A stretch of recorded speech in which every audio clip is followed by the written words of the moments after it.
Music Matters Mother's Day / cancel Frank Ocean edition. How horrible. That's horrible. DJ Days, how you doing, my friend? I'm doing great. How about you, Dante? Given the news that I just received, I heard. I'm all right. I could be better. You know, I'd much rather would be seeing, you know, I think I'd be a lot better if I was seeing Frank Ocean at Coachella. That is rough. I feel so bad for everyone who bought a ticket. I really do. Like, yeah, I don't know. Like I don't know. Like sip my yerb. I'm making a lot of like jokes about it and everything, but I also feel like he has no obligation to anybody.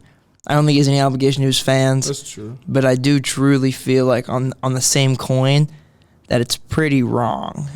I mean, 6 years. You make your fans wait 6 years, and then you come out of like the darkness. Yeah. And it's like, hey, I mean, even with weekend one, I heard like he wasn't even performing. Like he was like lip syncing half the time. I heard so many mixed opinions on weekend one. Yeah. I heard, and he cut the curfew short, or he got. Well, he came out super late, and that's that was so they had to cut it because of curfew. That's horrible. Yeah. I mean, if I was Frank, I'd do better for real. I think it begs like a bigger question though. It's like if you get to that point, like where Frank is, and you're just this gigantic artist, do you then have an obligation to your fans? And if so, like how big is that obligation or how small is it? That is true. I mean, I feel like he's just mysterious as hell. Yeah. Like he's kind of like Cardi in a sense. But like, I don't know. It's weird because like if you're going to make this big scene that you coming out after 6 years of like silence, and like you gonna tease like there's an album possibly. I mean, I get it was for like his brother, right? That's why he did it. Because his brother always came to Coachella. And I understand that. Yeah, but like still, like your fans kind of made you. You know what I'm saying? Your fans are like the like root to your success, and like they're so diehard that like I feel like it's at least just give them a good show. Like I heard all the rumors before too. Like he like changed the set last like day of. Like, that's why he came out late, had to change the whole, like, set. And I was like, came out an hour late. I'd be like, if I was a fan, I'd be pissed. Yeah. I'd be heated. I'm a little upset. I'm a little upset. Just a tad. But it's such a complicated, complex thing, too, because it is one of those things where, like, and, you know, there's all kinds of, like, situations in music that you can point to like this, but it's like, we don't really know what was going on behind the scenes, and we'll never know. Yeah. Like, so it's hard to, like, make an informed decision on it. But at the same time, like at a basis level, it does feel like, you know, you do kind of got to do a bit better for your fans. I feel like transparency is a big thing too. Yeah. Like if you're gonna be all mysterious and like just like kind of like say fuck your friends, like I have a right. There's a right to be mad if you're a fan. Yeah. But like I don't know if you like you said, you don't know what he's going through. But at the same time, if you're gonna make it a big deal, like at least give the fans what they want. Yeah, they paid all that money to see you too. I agree. Yeah. I think it's like it's kind of like a lead into like a bigger conversation though. Like one thing that I was thinking about, I saw this video recently of it was a video of Justin Bieber, and it showed him like every year of his like fame, like when he first like became famous, the age of like 13 or 12 or whatever it was, like up to now he's like 26 or whatever, and it talked about. Or it was just like one video of him and how he addressed paparazzi from all of those years. And you can see like, it was cool.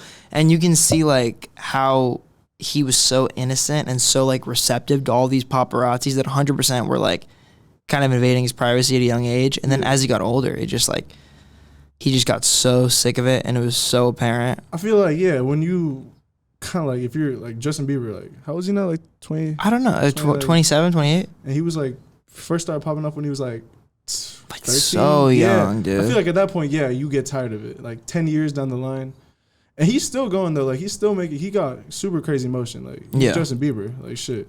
I'll be playing Baby at all the house parties I'll be at. You know what I'm saying? It's a banger. Like, exactly. That's how funny that you said motion. The only other people I've heard say motion in that context is the kids. Dude, motion is just like.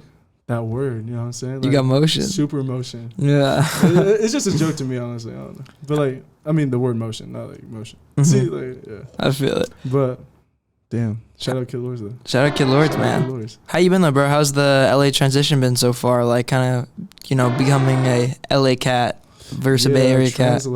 Transplant. I mean, it's cool. I moved out here like 8 months ago. You're going to school, you said? Yeah, USC? I go to USC. Yeah. Cool. It's crazy because a lot of people are like, you moved to, well, like they don't think I'm in school, but I really be in school type shit. Like at USC. I mean, it's cool. I live on campus. I live in an apartment on campus. It's chill. LA is huge though. Like coming from San Francisco, like it's super different. Yeah. Like in a way it's similar, but I feel like the main thing is traffic. Like, oh my God. Yeah, traffic is so bad. And I mean LA is cool. A lot of new stuff. It's definitely more active than the Bay in a sense, like as in terms of like the underground. Because like I said, I go to USC, so there's like the party scene around there is like mostly frat parties, and then you got like underground parties, like Elevate, Ecstasy, like some underground like collectives, you know what I'm saying? So are those more like DJ catered things when you say like an underground party? I feel like they're just big like they're like warehouses. Oh, and okay. then it's like they got DJs and people just be partying and turning up all night. Sweaty, it's hot. It's definitely hot down here too. Like, yeah, for sure. Coming from way hotter than the city. Way hotter than the city, bro. It's kind of nice though, but at the same time, I kind of miss the cold. Yeah, just wearing a hoodie and stuff. I feel it. It's funny. Like one of my first experiences in LA, like was a DJ show. When I was coming down here, I mean, this was before I was even coming down here like consistently. This was probably like 2 years ago. I was staying at my boy Shane Farrell's house. Shout out to Shane Farrell. And I was sleeping on his floor doing interviews. And he had a homie named Jake Lugo. Shout out to Jago. And he was a DJ, like, and he was doing like underground rave stuff at that time. And like we were going to warehouse shows and stuff. He took me to a few of those. And that was one of my first experiences in LA. And I think I realized at that moment, I was like, damn, like the Bay doesn't have like warehouse stuff like this. Exactly. It's different. Yeah. That was my main thing. I was like, dang, this is like warehouse underground, like off the charts, like location will be sent. Like, it's like, dude, you don't be seeing this in like downtown SF. No. Soma. Like not even in like where the warehouses like are. Soma. You don't even see that in like Soma. Yeah, it's mostly just clubs and stuff in the city, which is pretty cool. I was not really a big partier in like high school. Like, I mean, we like in high school we'd like throw parties, or like the schools would throw parties. Like I went to Archbishop Reardon, and like the school named St. Ignatius, they throw like something called the Keg. St. Ignatius was so raw at basketball. They were so fucking good, bro. My boy played for him. They would scrape us every time we played them. Where'd you go? Clayton Valley. Where's that? I think Concord. Oh, okay, yeah. We would just play them in like they weren't like in our league or anything, but like in like exhibition games. Yeah, in like AAU tournaments and shit too. Growing up, I remember St. Ignatius being like raw. Yeah, they were pretty good. Yeah, I remember that. That basketball games were like a big thing in high school. Yeah, dude, I miss hooping. You hoop? Nah, I mean I did in like middle school. I mean that doesn't really count. I've been looking for people out here to play with. Damn, I was always the tall one, so like I just like hands up. Yeah, it's interesting that SF doesn't have like more of like that kind of scene, because like you would think that like Soma would be like I don't know. There's so much warehouses and stuff out there. You would think it'd be like the breeding ground for that kind of thing, especially like, given like kind of the electronic movement like the Bay's kind of having right now. Yeah, I'm kind of like tapped out of that right now. Yeah. There's definitely, it's crazy because like there's hella shit going down here, like down in LA that you would never like. I never really thought of it like down there. I didn't know how big like it was down here. Yeah. Like. It seems way, way bigger. No, yeah, for sure.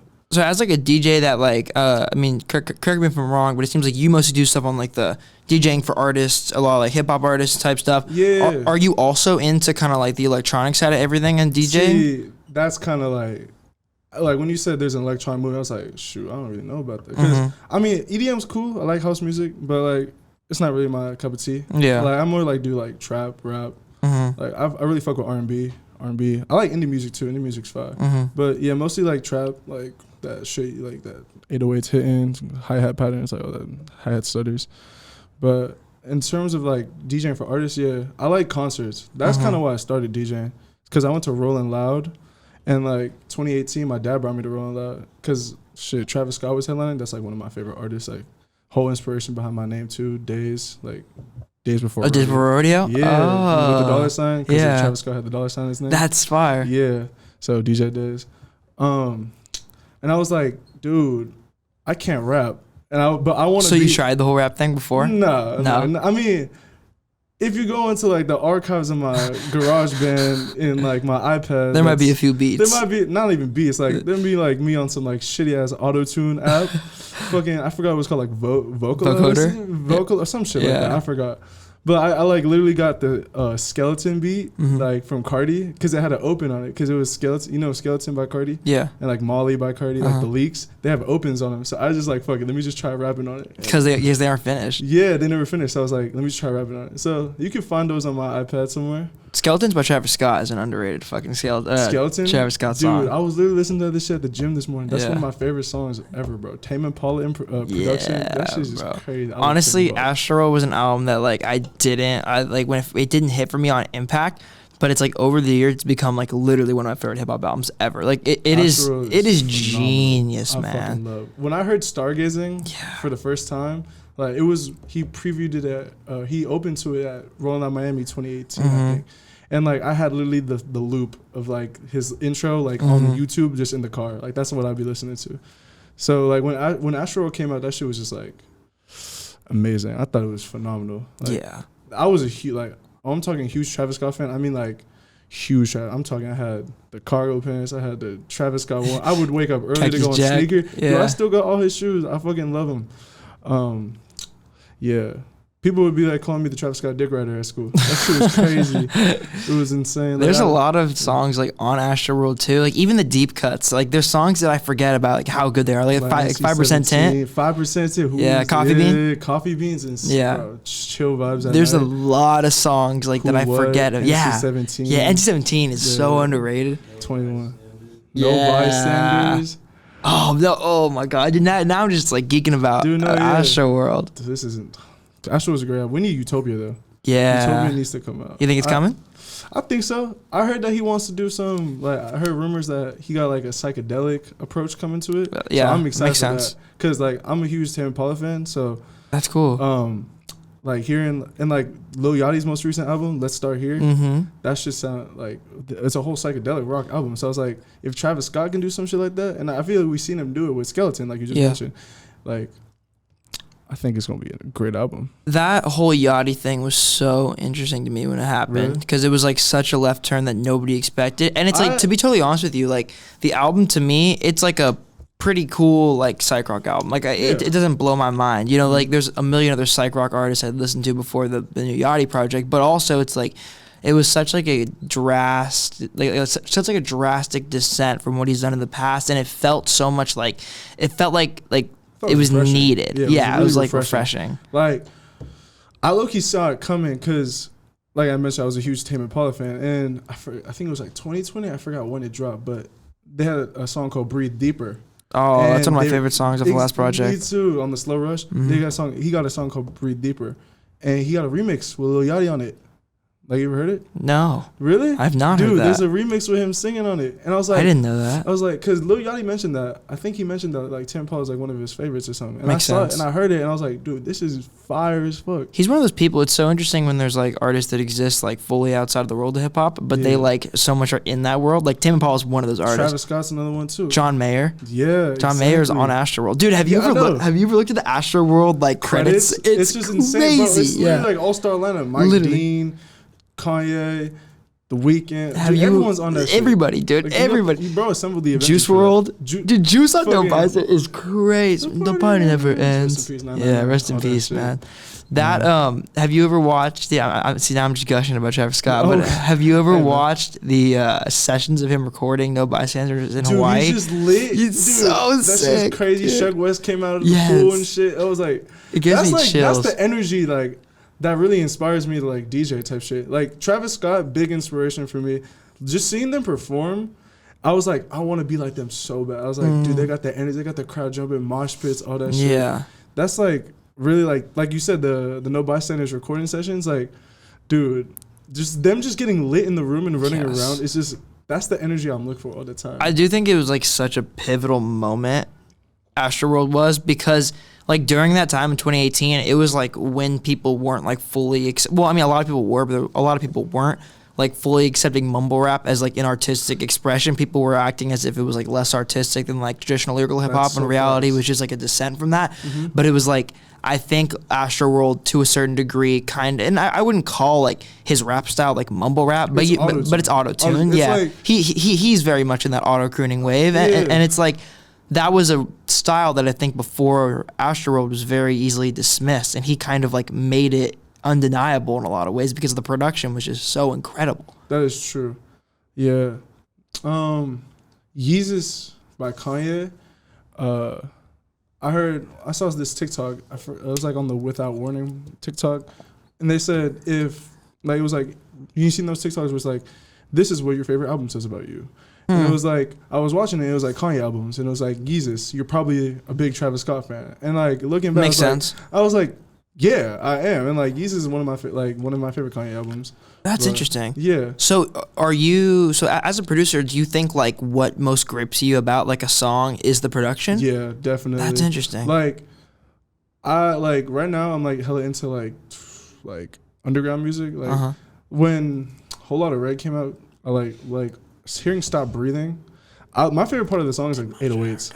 Exactly. I just love the production of songs. Like, a lot of I try putting my friends on with a lot of the mumble rap nowadays, like Ken Carson, Strut Lonely. Not mumble rap, but like the opium wave. The new like underground like auto-tune, whatever you like to call it. But like I try and they're like, dude, they're just talking about nothing. I'm like, but you're not. It's like you're not listening to it though. Like I mean, you're listening to what they're saying. Like obviously they're just talking about like fucking bitches, like rap, like watches, flexing. But like if you listen to the production, that shit sounds sick as fuck. Yeah, like, man. That is insane. Like like you said, like hearing beats is like my favorite part. Like I just love hearing, especially in the car, because you can hear that shit especially loud as fuck. Speaker going crazy. Have you seen Curated live? 5 times. 5 times. Jesus, bro. Oh, what? I was not ready for that. Cardi, bro. So you saw him on the Whole Lotta Red tour? Yeah, I did. I think that is one. I know I had a conversation about this on an interview. Yeah, I know I had a conversation on this about an interview like 3 days ago. But that was yesterday. We've been moving, bro. That's crazy. Motion. This is the 3rd interview in 48 hours. That's crazy. Damn, that's motion, bro. That's crazy. It's crazy motion. That feels like it was a week ago. But a week ago. Anyway, had a conversation with the homie Estelle about this. Shout out Estelle. And me and her were talking about like how ridiculous that concert experience is. Was it? You see him at Bill Brown? Yeah. Dude, I was there. You were there? Dude, I had to like tap out. Like this is what I was talking about. And I don't tap out from concerts. That's exactly what I was saying yesterday. Yeah. Like it was 3 songs in. It was like 5 songs. Like Sky, I just remember I was like, no, I gotta get up there. I was dehydrated. Dude, I didn't eat before. It was just all bad. I told Estelle this yesterday. Like I was saying, like I've been to hundreds of shows. I don't have another memory in my brain of me tapping out of like a GA floor because I couldn't handle it. Dude, honestly, but I could not handle it. I almost got through the whole set. Like I remember I didn't walk back like out to the back like until I think like the second or third to last song.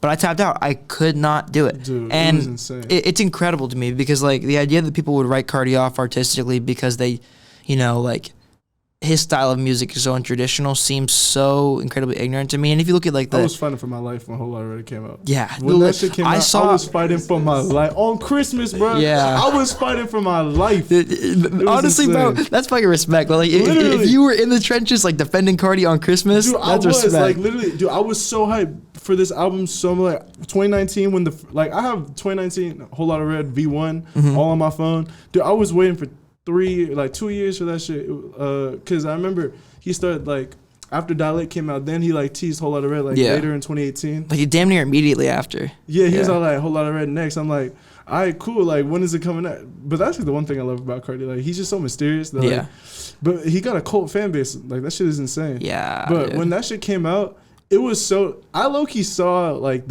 I saw the vision what he had was coming because of like all the crazy shit he was doing. Dude, I remember. When I heard Stop Breathing for the first time, I love that song. That's like literally, I think it's the #1 song I've ever like listened to on Spotify. Which is kind of, I don't know if that's a red or a green flag. Your palette's crazy. No, yeah. Stop Breathing.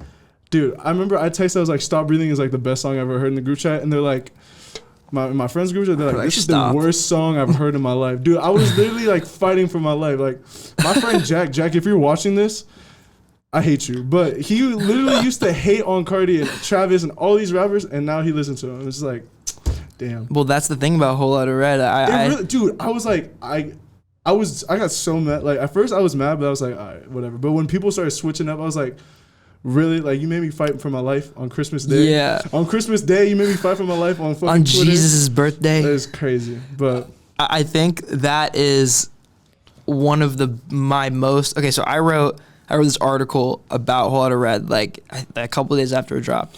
I literally wrote a, what's it called? I wrote, like, a semi-article. I was just writing my thoughts, but I didn't even put it out. Yeah. Because, like, I did journalism back, and I'm still a journalism major in school, and like, I did journalism in high school. So I was just like writing. I was about to send this to my friends. Like, it was a whole like 3-page paper on why Whole Lotta Red is what it was. That's so crazy to me, and because I did the same thing, and it's so wild to me that people are so dismissive about that style of music. And one thing I think I was so passionate about, like, what I was writing about in that moment, that like I feel like it sticks out in my mind as my favorite piece of writing.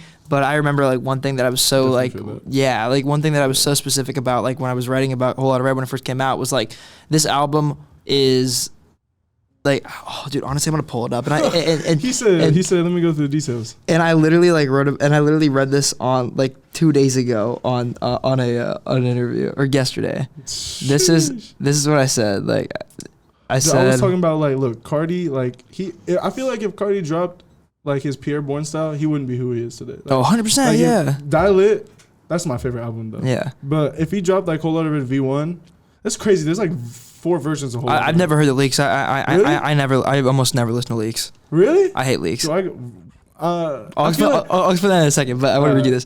So I said, much in the vein of an album like Kanye West, 808 and Heartbreak, this LP will most likely never sound better than it does now. Many people love the aforementioned album on account of its influence instead of its sound. Whole Lotta Red could have the same dynamic in store for the future.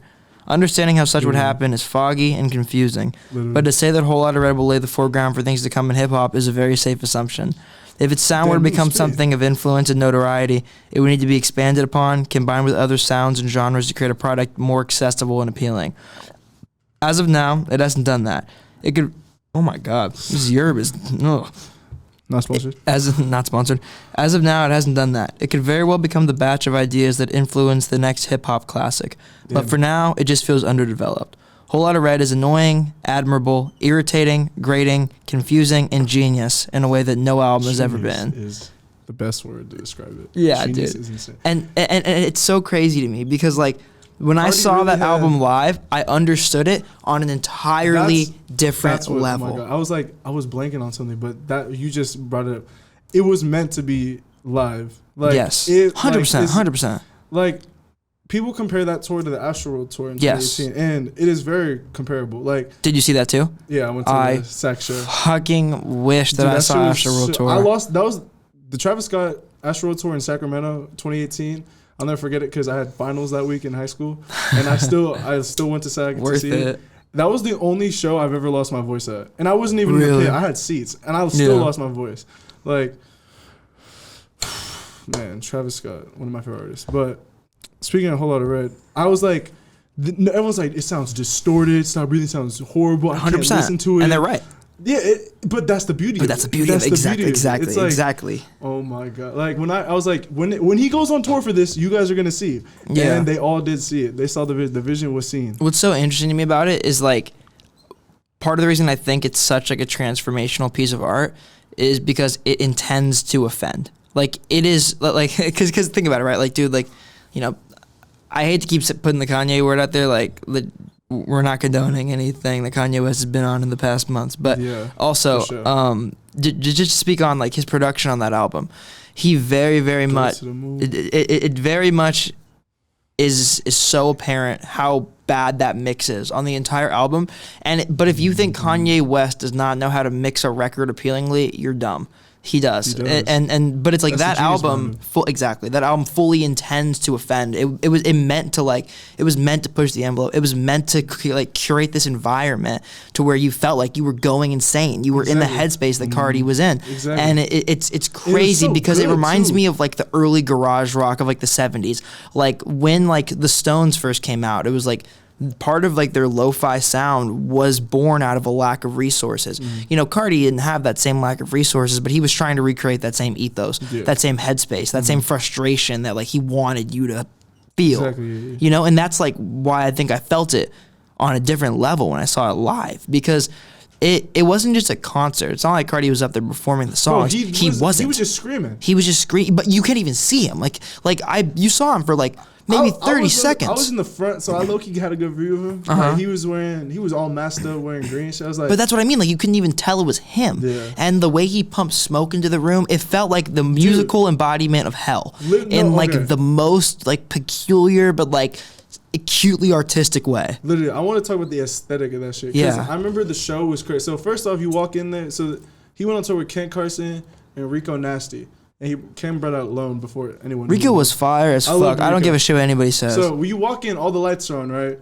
And then Ken comes out. He does his show. It's in dark. Then the lights turn to dark blue. And I'm like, then I go turn the lights back on? What's going on? I remember this. You remember this? And then fucking Rico comes out, does her shit. Then the lights turn dark red. And then smoke's just coming through. I was so confused when that happened. I was like, what's going on? And the crowd is insane too. My friend, Cardi fans are crazy. No, Cardi fans are insane. My friend described this in the perfect way. He's like, because we seen him at we went to see Cardi at Rolling Loud. I saw him again this recent Rolling Loud, and in LA. Oh yeah, and it was cool.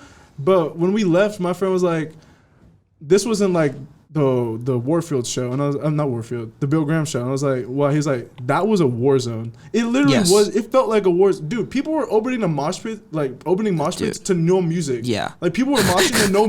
I was like, my friend was doing headstands. Like he was, but that shit was just crazy. People were crowd surfing while nothing was happening. I was like, relax. Like, it felt violent, and it almost felt like people were throwing elbows, punches. Literally, I saw some girl get choked out. Someone threw a nacho plate. Up, like my friend, he threw a nacho plate in the fucking crowd from the second room, and I saw it hit someone. Yeah, that's like a that's whole plate insane. of nachos. Like Cardi fans are a different breed. It fully felt like, but then it goes to show how much like influence he had. Like Cardi literally went from like V-Lone designer wearing motherfuckers to just black Rick Owens. Yes, elite. Like that shit's crazy. Shit, I even got on the leaks. Like I fell victim to it too, but. I just feel like that shit was so genius. Yeah. It was genius. And I think, like, and say what you will about this, but, like, I almost felt like the reason people were so worked up is, like, because of the environment that he curated. All the lights were red. There was the smoke everywhere. Like, it was sold. It was so sold out. Literally. And it was, like, it just felt like an experience that, like, almost transcended a concert. It felt like yeah, it felt like performance art. Literally, that's literally what it was. Just like the metal guitarist, just like shredding. No. Like it felt, it had like on that time intro is gonna be my favorite forever. I don't know how it felt so much like a hip hop show, but also felt like a punk show. I thought it was sick. Yeah, because like it's so unique, I feel like punk. Well, I didn't.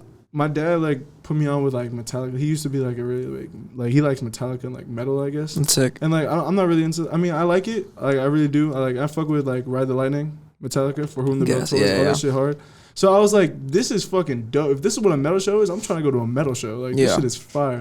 And I was like, people are not gonna understand the mix of guitars with rap. But I was like, I kind of saw it. I was like, he's trying to do some shit where he's merging metal, punk, and like rap into one. I was like, this is gonna be fire when it comes to tour. This was like back when COVID was still in like 2020 all that shit. Like when it came out, I was like, when this shit goes live, it's because Cardi's always been like a performer. Like if you've seen his like, dude, like I said, I went the cover of Die Lit, like DJ Black Boy is one of my biggest inspirations. Like in terms of DJ, that's cool. like because he had that. He has that sing. People would always say, "Oh, the DJ's so annoying. He needs to stop talking." But like, he got that crowd worked up because Cardi would just run around and scream, and Black Boy would be like, "Open that shit the fuck up!" Like the sirens. Like if you see Cardi from like 2018 to King Vamp Tour, he's always been about that mosh. He's like, Black Boy be like, open that shit the fuck up. If you scared, get the fuck out. And that's like one of my biggest inspirations. Like, if you scared, get the fuck out. It's like literally. But I don't know. I think that's one thing that's so cool, even about Die Lit as well, and just like Cardi as a greater artist. It's like each project attempts, in my eyes, like feels like both Die Lit and A Whole Lotta Red attempted to body an emotion. Literally. Like it was like Die Lit felt like the self-destructive, like Gen Z party-fueled lifestyle that like Cardi was wrapped within. Crazy, yeah. You know, and it's like it very much was like. It felt like listening to Die Lit feels like self-destructing, and because it was like that was pure mumble rap. Like the baby voice be like, it was like flatbed freestyle. Yeah, people couldn't even understand it, but I fucking know. But that's what I mean. It's like everything Cardi has ever done has gone on. Cause like, dude, honestly, the truest thing Cardi ever said was woke up to N-words sounding like me. And look at how many Cardi clones there are nowadays. Cause he's so right. It's crazy, man. It's so inspirational. Yeah, very much. I'm gonna get that tatted on me, dude. Woke up like this. Yeah, woke up like this. But it's crazy because he's right. I mean, like, think about like the influence that Die Lit had, and think about the influence the Whole Lotta Red had. Like, they almost fully invented like new subgenres of subgenres. Like, it's like they invented their own little pockets of rap. It's like Cardi. It's crazy. It's so crazy to me that he dropped Whole Lotta Red and then started a label to sign all the artists that were inspired by Whole Lotta Red. Literally, damn. Opium, Ken Carson, Destroy. I've seen Ken too, and they fit so perfectly. Yeah, it's so fire. That's sick though, dude. Yeah. Anyway, enough Cardi. I was gonna say we could talk about Cardi for the album. But Cardi do be one of my biggest inspirations. Cardi, Travis, but they're DJs too. They're DJs. I feel like big inspo to me. So when you go to a show, are you watching the DJ as much as you're watching the rapper, or paying attention rather? Well, I feel like after Cardi, because what really got me into DJing was like the chemistry an artist had with their DJ. Wow. You never that's what I was looking at. Because when I think of that, I think of Scheme. Scheme, DJ P for Real, which is Lil Uzi's DJ. Chase B, that's another big inspiration to me. Travis Scott's DJ. The way like Travis would like sing and like in the middle of like cuts and shit, like Chase B would say like some words to get them lit. Like I remember vividly the song 4 a.m. by 2 Chainz and Travis. He would play that shit, and like just the way, like in the middle of like song transitions, Chase B would like hype the crowd. Would be like he'd be talking to him, and then it just like drops the song. It's like so perfect. It's like 4 a.m. He was like, I'm blanking. He was like, yo, we in the Bay. Trav, we in the Bay. He's like, yep. I don't know what time shit ends, but I feel like it ends at. And then he played 4 a.m. And I was like, oh my God, that's perfect. So that's what like my biggest thing is, like having chemistry with the artist. So, because that's kind of what most performances, like people don't notice about, like you said with Scheme. Like they don't notice it until someone mentions it. Like, damn. But then people also have a skewed opinion about it. People are like, oh, the DJ is too fucking annoying. Like Black Boy would literally like, for like 2 minutes, just play his siren on repeat and be like, open that shit up. Open the shit up. And then I'd be in the crowd and then people would be like, they're like, this DJ is so fucking annoying. Like, where's Cardi at? It's like, it's really like preference, I guess. I personally always thought the DJ was super sick. I was like, he kind of makes the performance too.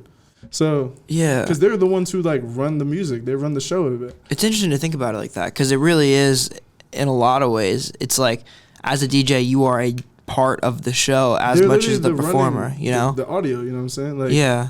They're letting you know when to play that shit, because whenever I like DJ for someone, I always want to make sure like it's deeper than running tracks. It's like exactly. It's not like I don't like them saying, "Hey, run that." Or I mean, I like them saying like we have keywords and shit, but I always want to talk to them before. I always listen to their sets before. I want to hear like what their sets are, so we can like I listen for like places I could put cool sound effects, like right before beat drops, like a siren or like an explosion or some shit. I want to make that shit look cool because your performance like is what you're like. You work on your music and then you go perform it, and that's like kind of what your image is. You know what I'm saying? So I just think the DJ is a very important part. It's like you're enhancing the set almost. Exactly. Like that's a perfect word to describe it. Like Chase B. In my eyes, Chase B, DJ Black Boy, and DJ P for Real, like those are my top 3 DJ inspirations in terms of performance wise. Cause they just like enhanced it so much. I was like, yeah. And like the way they just introduced like Travis Scott and shit, and like the way they introduced Cardi, like I keep bringing Black Boy, but like literally, like he's like literally like getting ready. It's like, oh shit, Cardi's about to come out. Cardi's about to. And you hear Black Boy on the mic. He's like, open that shit. Be like, oh fuck, where Cardi? He's like almost curating an environment as much as Cardi is. And then Cardi comes, and then he drops it. He's like, you know what time it is? And then fucking R.I.P. Fredo drops, and I'm like, oh fuck, that shit was dope. So yeah. So you said you went to that Travis Scott show, and that was when you first got inspired to DJ? That was Rolling Loud 2018. Okay, and then how long after that did you officially start DJing, and how did you kind of get your start in it?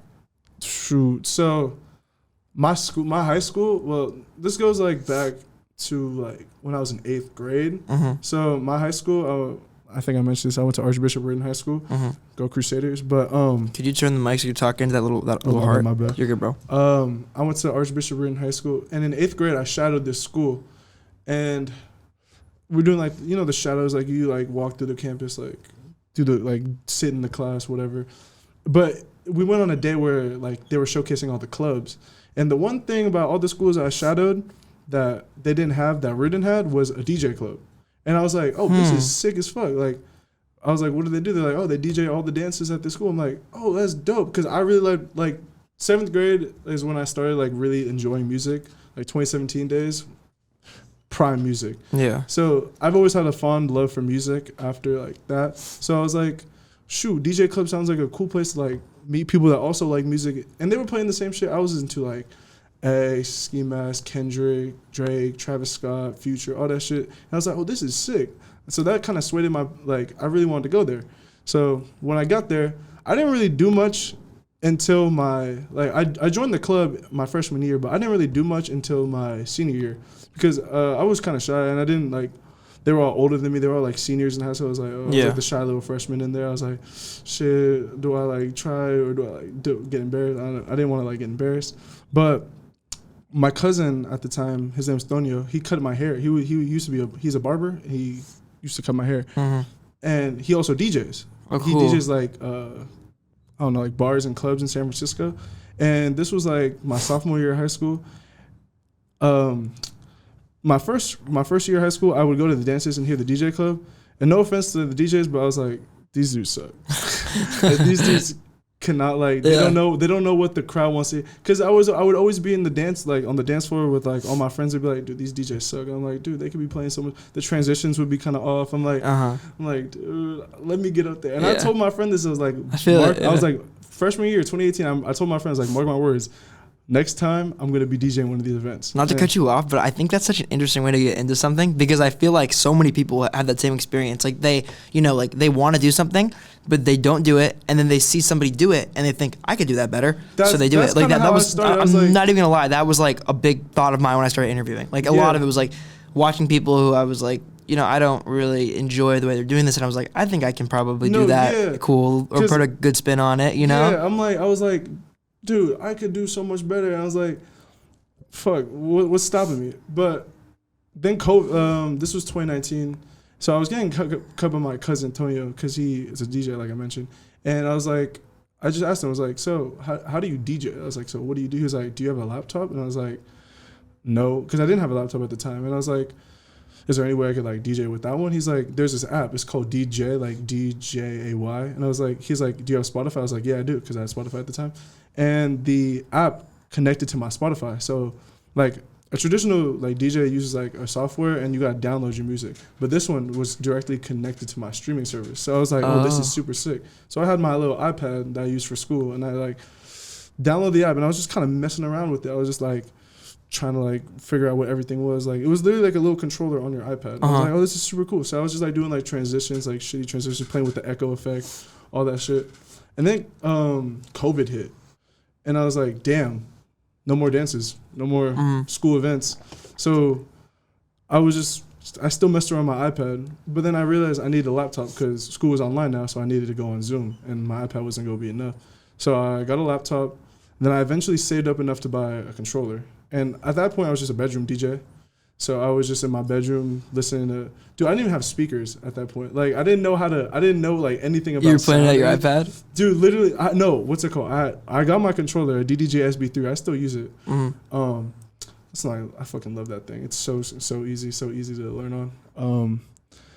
And I didn't have speakers. And I was like, why is there no sound coming out? Because my iPad, usually just the sound came out of my iPad. Because I was like, where's the sound? Dude, I bought like 3 different adapters, RCA to like, RCA to 3.5 millimeter. Struggle, bro. And I literally had to connect it to this tiny ass little fucking speaker that like the speakers were blown out. The cover it was just a shitty, and I was like, just listening. I was like trying to figure it out on my iPad, on the controller into this. And it was like so funny.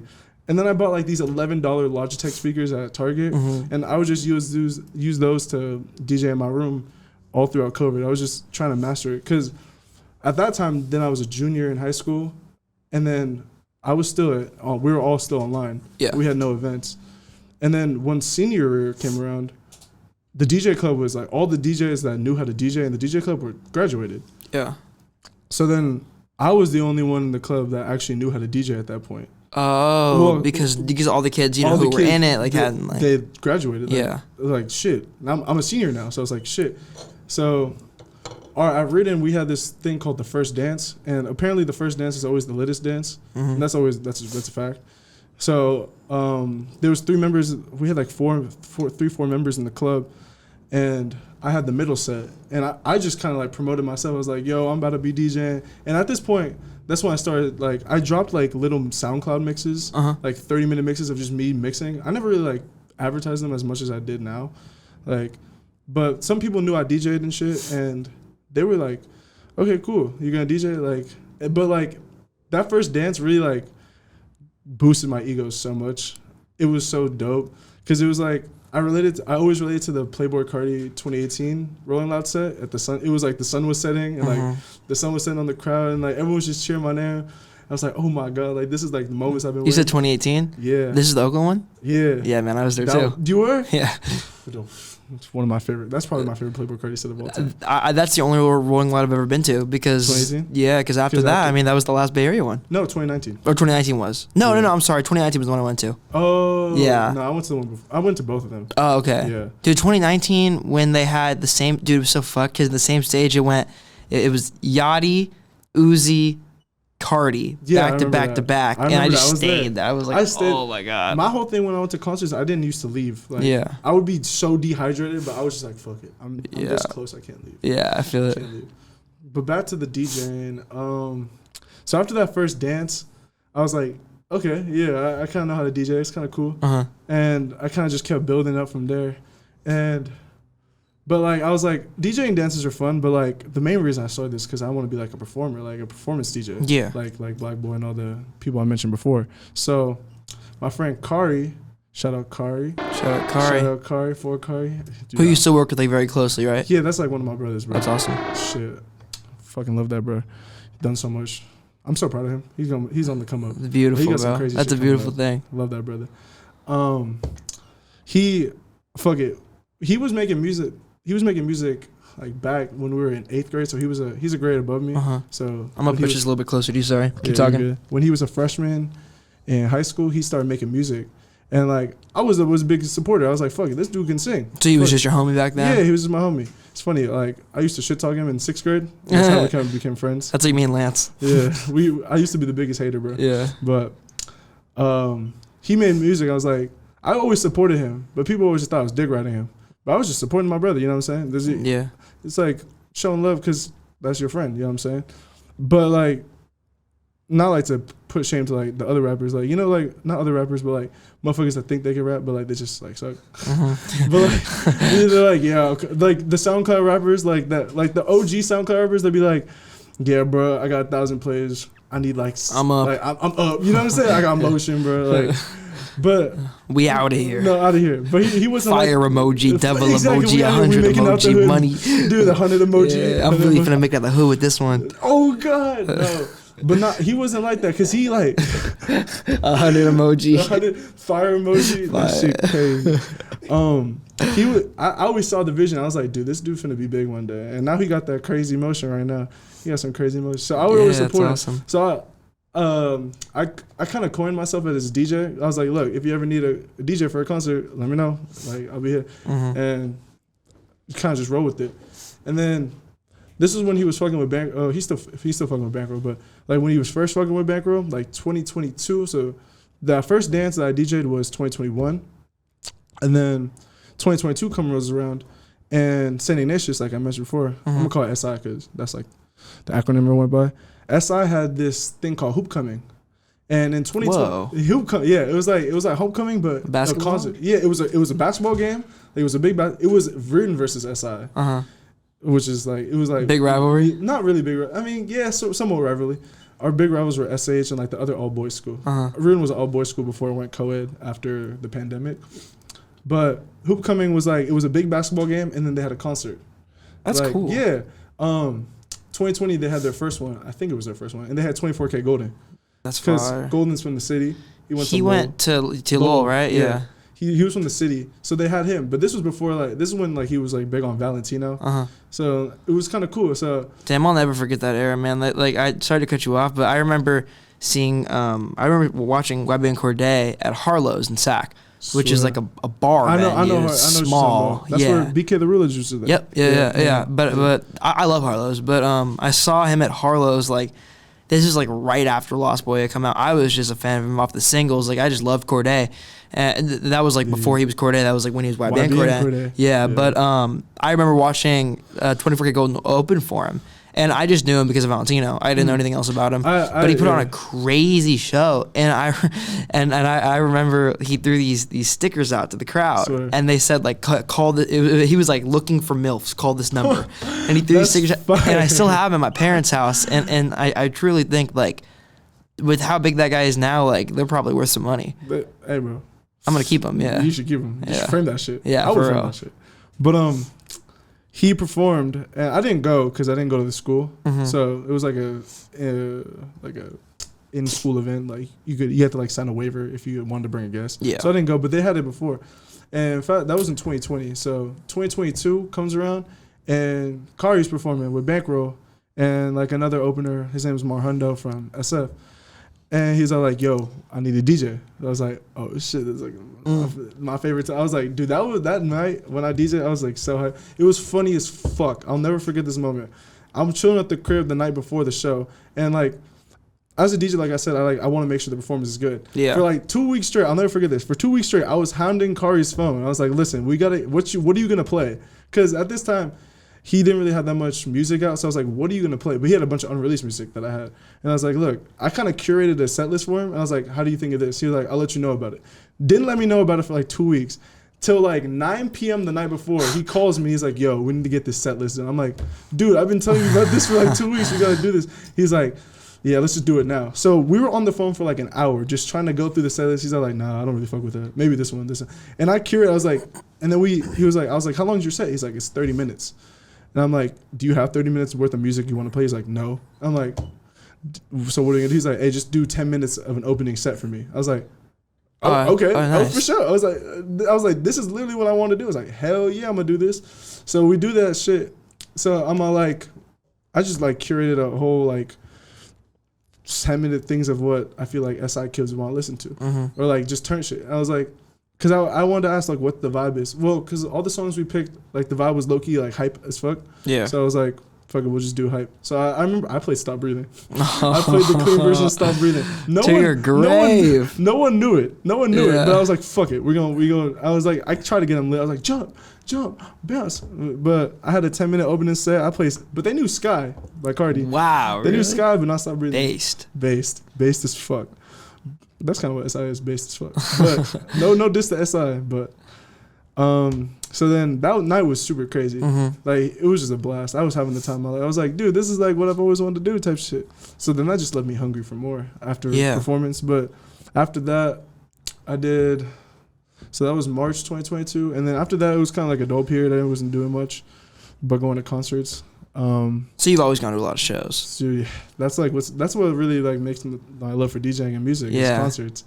Me too, dude. Right? Like just something about that crowd and just being in an environment with all the people that fuck with the same artist. It's like a feeling, man. It's a feeling. And then when the artist comes out, you just all vibing together. And then, like, you just sweaty as fuck leaving. You'll never forget that. It's crazy. I've always said, like, when you're at a show with a bunch of people around you who all love the same artist, it's like every external barrier melts away. It's literally, like there is no, like, race, religion, creed, anything. It's just like you're with one. Yeah, exactly. You're all just one. It's beautiful. And you guys can just have jokes about it, and like everyone will understand it. Yeah. Like, whereas like if you say like a niche ass joke, no one will get it. But if you say a niche ass joke in the concert crowd, everyone's gonna get it. Yeah, which is beautiful. Yeah, I think I've been to like, excluding the concerts I've DJ'd, like at least 35 concerts. Since like I was in freshman year of high school. My first concert was Kendrick Lamar.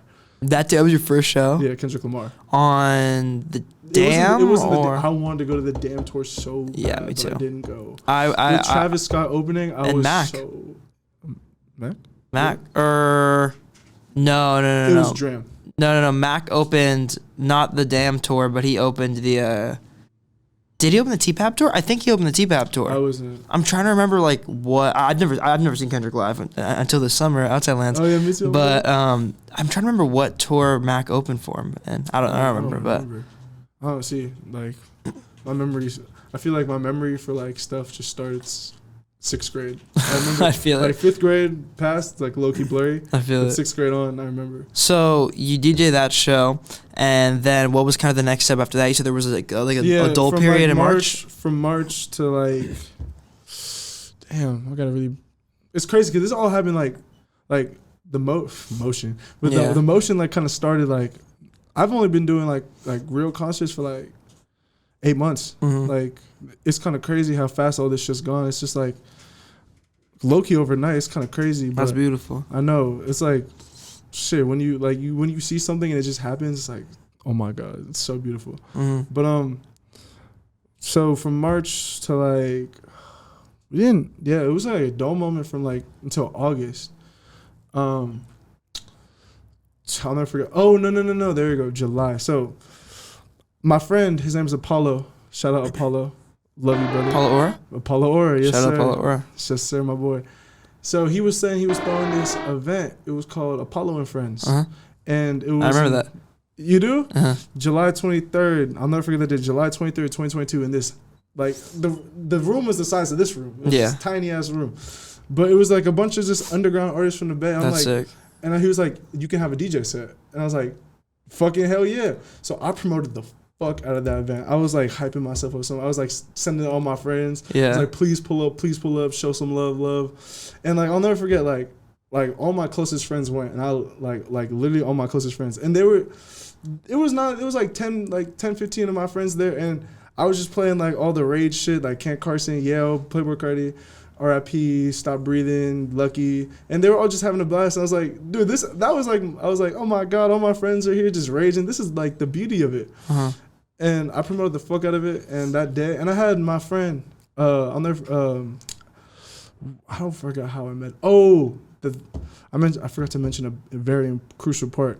It was when I saw Thousand Balfani in Oakland in New Parish. Uh-huh. That June, I'll never forget that day, because. We pull up. I've always wanted to see Fani. I like Fani, but I'm not like a huge Fani fan. So I wanted to go because all my friends fucked with them. So then I pulled up. We pulled up, and there was like these dudes like doing interviews, like some like OGM type shit. Oh, cool. And I was like, but it was the most funny ratchet setup ever. They had like a little cardboard, like like the mic things. It was cardboard. I was like, who are these fake XXL looking ass motherfuckers? And they're like, yo, what are you gonna say to Fani? What are you gonna say? I was like, yo, blah blah blah. I forgot what I said on the mic, but whatever. And they were just like recording. And then then the DJ comes on. His name's Bark. I actually fuck with him. That's bro too. Shout out Bark. Shout out Bark. He's Fani's DJ. He was just getting us lit before he was just turning us up. Like he was playing all the rage shit. And I remember I was the only one turning up, and then everyone just started turning. We were just moshing in that shit. And like there was the video guy, and I was like, shit, I need to find those videos, because I was like, that's perfect promo for my show that was like next month, because it was just like that's what the vibe was gonna be, mosh pits and all that. And I see it on TikTok, and I'm like, oh shit, that's me in the crowd running around jumping and shit. Like I had a bright neon shirt. It was a Cardi shirt. It was a bright neon dye lit long sleeve. And I was like, that's me. So then I was like, fuck it, I'm gonna use this as promo for my show. Fuck it. Like, I just rip it from the YouTube video. Yeah. And then some dude comes, he's like, yo, I shot this. And I'm like, oh my God, I need like the raw footage of this to make promo. Yeah. So I DM him. And this was the time I figured out I was going to USC after high school. And he's also going to USC. Oh, wow. And I was like, what the fuck? I was like, dude, we like fucking like the same thing. That's my friend Sean. Shout out Sean, VR, visually represented. I'm going to shout you out because that's my boy. Shout out Sean. Shout out Sean, man. Sean VR. So I was like, dude, we're going to USC. So I was like, dude, this is perfect. I need him at my, we call it the closet show because it was so small. Like, we need him at the closet show. And I'm like, can you pull up to this underground event that we're going to do? He's like, yeah, we'll pull up. So then he comes and shoots and he makes a hype ass video. I'm like, dude, this is sick as fuck. Like I got a whole thing. And he also, that's when like my first, I guess that was like the first person I networked with. And that's like when I first like understood the conception of like networking. Yeah. And like, that's kind of what. It's a valuable thing to begin to understand. Yeah. I was like, oh, this is what networking, I never knew what it was until like I started doing it. And cause he runs this shit called Visually Represented, and he runs a show called The Backstage Pass, where it's like, it's kind of like OGM style. He has a host, interview fans, interview the artists, all this shit. It's super cool. He done it with like Mike Sherm, DC the Don. That's fire. Yeah. And I told him to pull up to the show, and DC the Don, he was doing DC the Don's show before, like shooting a video, Backstage Pass with him. And I was like, yo, is there any way I could get in? Because I kind of want to go. Like, just I was like, can I get in type shit? And he was like, I don't think I can get you in, but here's the owner. Here's the owner of Brick and Mortar. Gerald. Instagram, Gerald. Shout out Gerald. Big ups to Gerald. That's the GOAT. He was like, here's his Instagram. And I was like, I'm not going to like, okay, I don't know what to do with this, but I'll take it. I was like, cool, I don't know what to say. Like, but then after he shot my show and made all the hype video, I decided I was like, fuck it. One random night, I was just like, fuck it. Let me just try to shoot my show. I was like, send Gerald, because in his bio it said talent buyer. So I was like, yo, I'm a DJ. If you ever need a DJ for any shows, let me know. And he hit me back and he's like, yo, we'll definitely let you know. And I didn't really hear much after that until August 4th. Or August 3rd. I love how you remember these dates. It's so cool. Dude, they're like, it's like, oh my God, they're just implanted in my brain. August 3rd. I'll never forget that because that's the August 3rd, 4-year anniversary of Astroworld. Wow. Yeah, 4-year anniversary. Yeah. This is hella corny. It's not corny, but it's dope. Yeah. So August 3rd, I knew I followed the Brick and Mortar page and they had Big Baby Gucci on August 4th. And I was like, I remember that show. Yeah. That show changed my life. That show was the show that changed my life. Literally it was like 7 o'clock the night before. I just got off the phone with my new roommate because I met him. I had to meet my roommate. Shout out Ben. If you're watching this. I just got off the phone with him and then I get a DM. He's like, yo, I need a DJ for tomorrow. Let me know if you're free. And I was like, what the fuck? I was like, hell yeah, I'll do it. Fuck yeah, let me pull up. So then I was like, damn. Wow. It was just all love. I was like, what the fuck? I was quick to promo. I was like, yo, I'm doing Big Baby Gucci. This is why you reach out to people. Yeah, this is why you just shoot your shot. Yeah. Anything you can do. Like, if you want it, just fucking try it, bro. There's nothing stopping you but yourself. Real shit.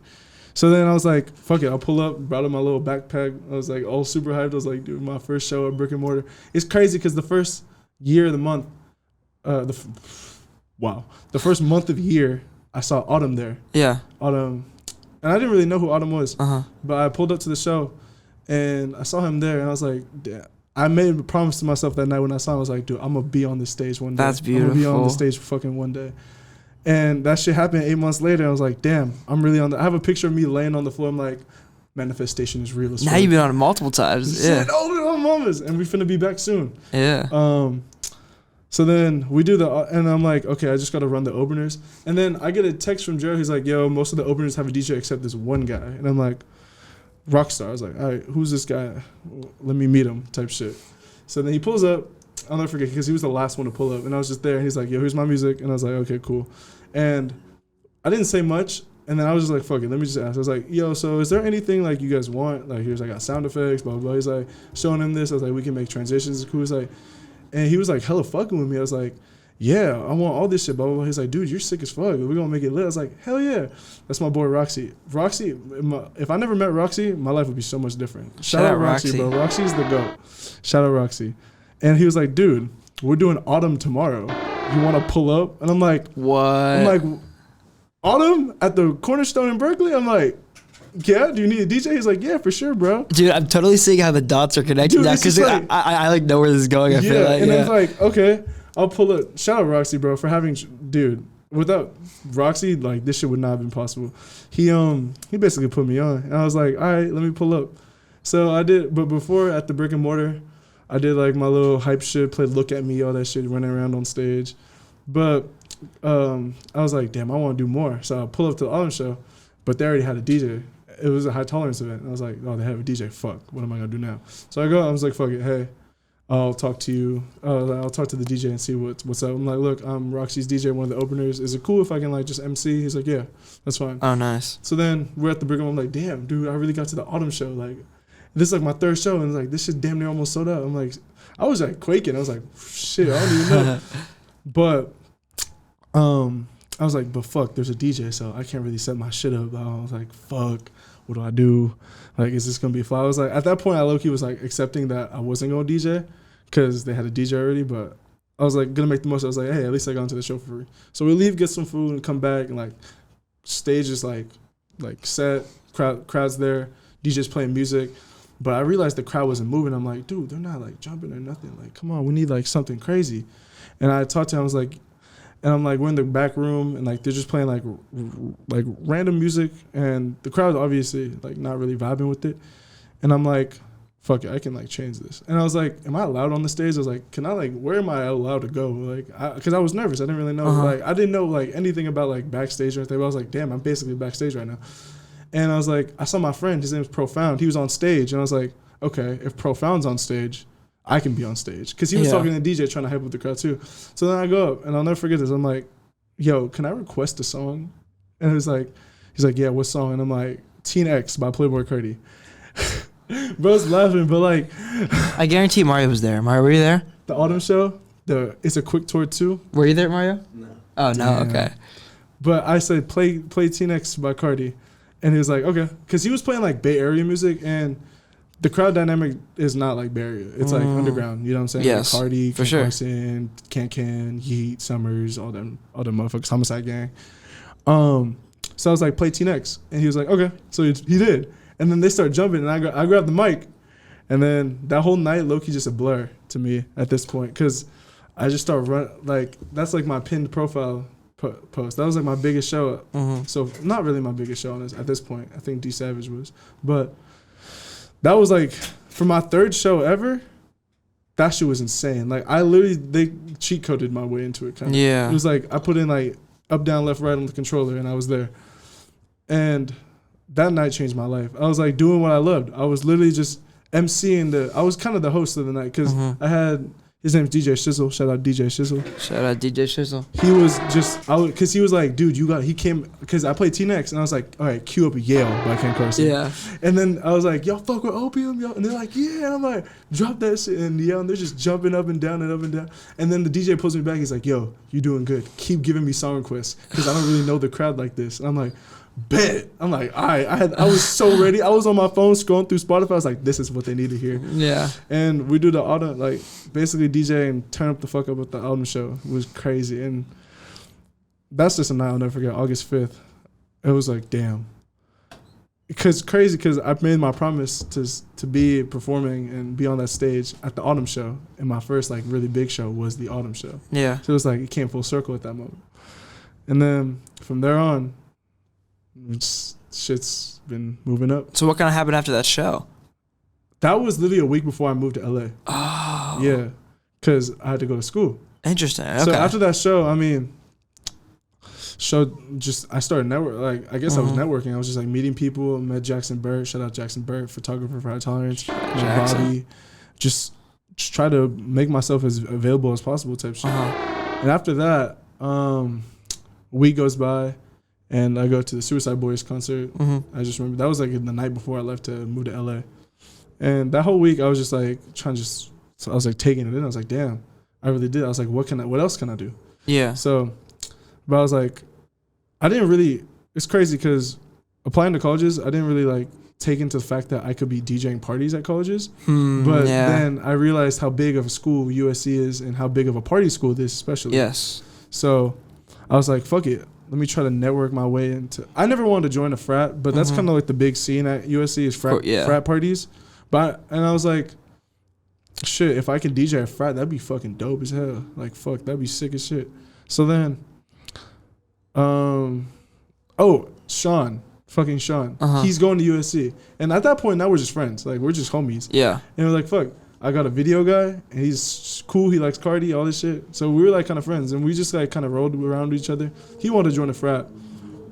So he kind of like introduced me to like what frat culture really was and like all the fucking Lambda, Alpha, Omega. I don't know what half this shit. I can read it, but after that, we kind of just like spend our time chilling. Oh, I forgot. Okay, so yeah.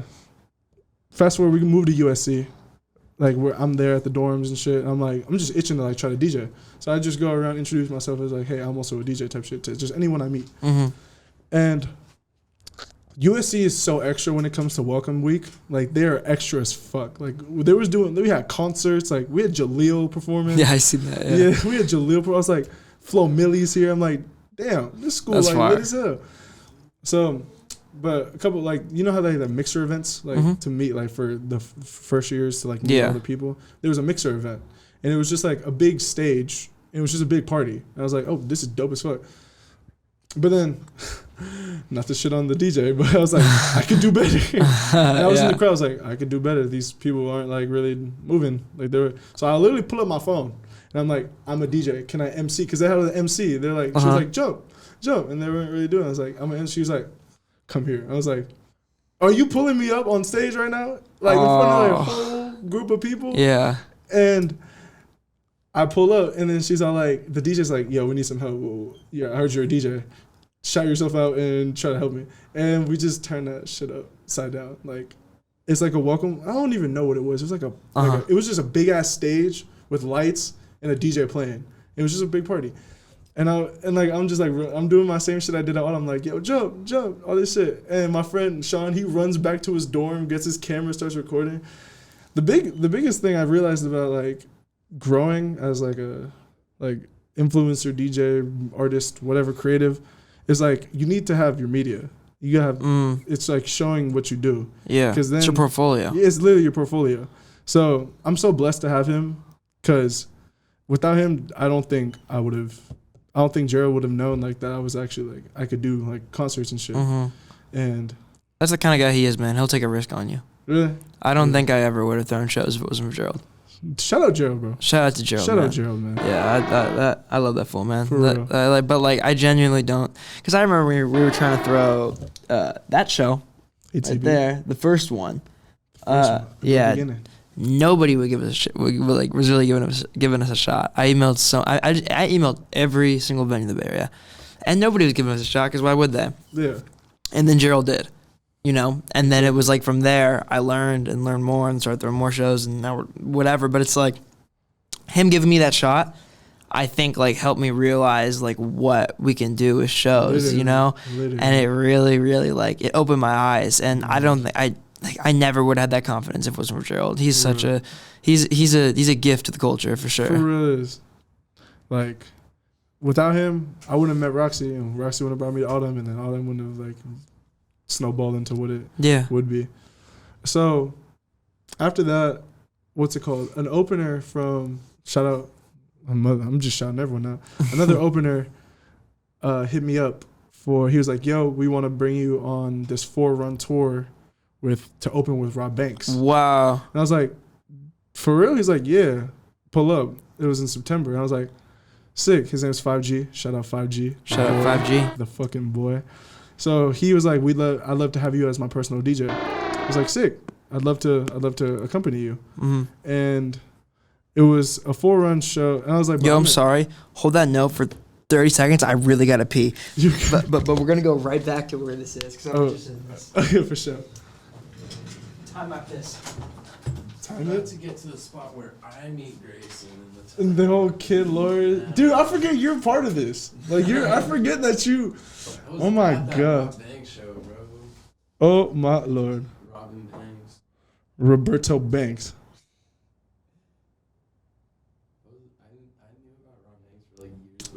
understood like I'll be real, like I didn't really listen to Rob Banks. Me neither. I just knew him like as that dude who liked X. But his name is Rob Banks. Roberto. Like that took me so long to get. Wait, I just realized it. Oh shit, Rob Banks. Right? Oh shit. Right? Oh, what the hell? I'm be real, I didn't time it. Oh fuck! My All right. bad. So 4-date tour. Okay. This was a 4-day, yeah. Damn, So, record time. Fuck with me. 5G hits me up on Instagram because he was at the Autumn show too. Joey, can you close the door, please, Joey? Thank you, bro. Appreciate it. Autumn tour. So he was at the Autumn tour too. And I was like, cool. Let me. I was like, okay, hold on. Let me restart. So Autumn tour. Roxy was there. Skunk was there. Shout out Skunk. Mm-hmm. We'll talk about Skunk later though. Autumn. Oh, fuck. Now I'm losing my track. Hold on. My bad, bro. No, Sorry. you're good. Okay. So the Autumn tour, 5G was there. He was one of the openers, and so was Roxy. So I think he like through like Instagram posts found me through that. He's like, "Yo, we'd love to have you on this 4-day tour where we're opening." It was from Sac. It went from Sac to Oakland to Santa Cruz and then to Reno. Yeah. It kind of was backwards though, cause like it went from Sac down and then went back up. But Interesting. Okay. yeah. So I was like, yeah, for sure. I'd love to accompany you. I was like, fuck it. Like, free promo as a tour. Yeah, and, but I didn't really know the guys. So I was like, fuck it. I'll take the shot. Mm-hmm. So then I'm in the middle of school too. So like, I'm a first year and I'm like, fuck it. It's a lot on your plate. Yeah, Yeah. I'm like, shit. Like, will my parents let me do this? Like, all this shit. But they let me. So I came back home for the month. And then we did the Sac show. Where was it at? I don't even know the name. It was like a backyard type shit. It Oh, was like cool. it was like a cookout place. That's fire. It was like the storefront was like a barbecue restaurant, and the back was like a venue. That's some sack Yeah. shit. That's some sack shit. That's fire. So we did that. I DJ for them, and I forgot to mention this, but that Autumn tour really like set the future up because the kids were also at that show, and like that's when See, that's where I thought you were going with it. Yeah. Oh shit. I forgot to mention them, but Mm-hmm. I'm sorry, guys. But that's when I met Payback. Okay. And like, that's when like I didn't really know how like artist shit worked. Because I was introducing to myself. I was like, yo, I'm Grayson, because that's my name. I'm like, yo, I'm Grayson. And then I meet Payback. I was like, because these motherfuckers came in 4 people deep with like hella people. Like, I was like, who are these opium goons looking at opium goon looking ass Who dudes are these opium wearing fucking goons? these crazy ass fits? I'm like, damn, these some real Ken Carson opium people. I was like, that's sick. So I'm like, I introduced myself to Payback. I'm like, yo, I'm Grace. She's like, I'm Payback. I'm like, you're who? Like, I'm like, you're what? And she's like, I'm Payback. I'm like, I'm Grayson. Oh, I guess I'm DJ Days. I guess I'm DJ Days. But I met them there. I feel like she would be the easiest person ever to just go up and introduce yourself cold to, because she's just so receptive to everything. No, dude, Yeah. Payback. Oh my god, I love her, bro. Shout out Payback. Shout out Payback, bro. She's the GOAT on moms. They were also at the Sac show, so I'm like, dude, I fuck with them. Oh, that's what I was like. Why did I mention this is before I moved? I was like, why did I mention the Suicide Boys show? Mm-hmm. I was in the Suicide Boys crowd, and I was just raging and shit. And I remember, because I forgot to mention I met her at Autumn. I didn't really meet the rest of them. I just met her at the Autumn show. And we're in the Suicide Boys crowd. And then I bump into someone. I look back. It's all 4 of them just jumping around and marching. And I'm like, oh, shit. It's Kid Lors. It's Kid Lors. I'm like, oh, shit. What's good, Payback? She's like, what's up? And I'm like, I don't think she remembered me. And then I was like, oh, shit. Kid Lors is at the Suicide Boys show. So after the Suicide Boys show, this is back August, so... You guys were just bound to meet at some Dude, point. Yeah. Like I'm saying, this all shit is just like, what the fuck? It's like coincidence, like coincidence by Lucky. Sorry. Crazy pull there. Crazy. No, that's not it. No, that's not it. But I was just like saying song names. Anyways, so after the Suicide Boys show, I'm like, where'd they go? Because I wanted to talk to them. Mm-hmm. So then I kind of go up to them. I met Zev.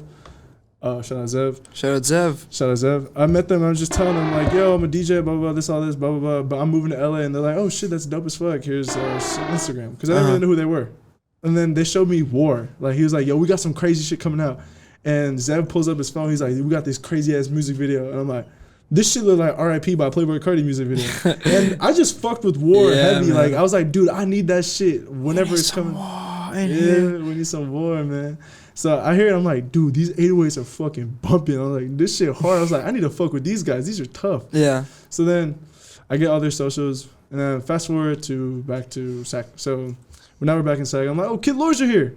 These dudes are fucking sick as fuck. I like these guys. So then so they just happened to be there? Yeah, they were opening also for Rob Banks. That's right, yeah. And they did the Rob Banks. That was the show with the crazy ass poster. That was hella psychedelic. Yeah. You right. Damn, they have this. That was sick ass posters. Yeah, that was a cool crazy ass posters. So then I was like, yo, blah blah blah, and I just talked to them and was like, I want to like fuck with these guys. These guys are sick as fuck. Yeah. So, more networking, just like that's when I started fucking meeting them.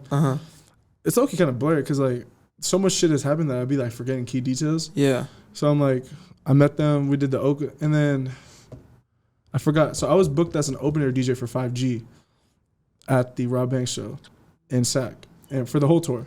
And then I met Bobby. Bobby had Tyler, and shout out Bobby. Shout out Bobby. I'm like, yo, do you ever need a DJ? He's like, actually, matter of fact, for the Oakland show tomorrow, we need a house DJ. You want a house DJ? And like, you'll DJ for Rob Banks too. I'm like, what?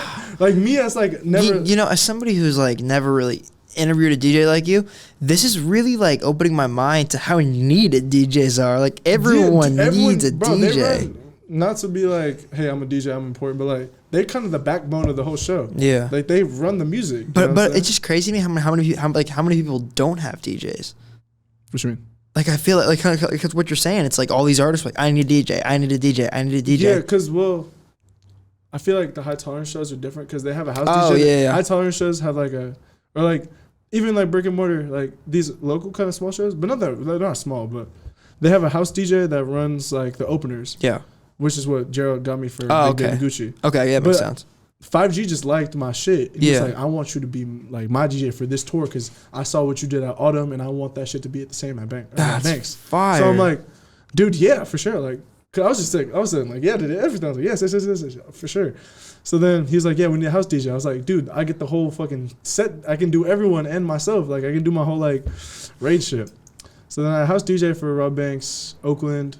Then we do Santa Cruz. I didn't house DJ. I just did 5G set. And then I didn't go to the Reno show because I didn't have a ride out there. Mm-hmm. And I just couldn't make it. So then I went back to school.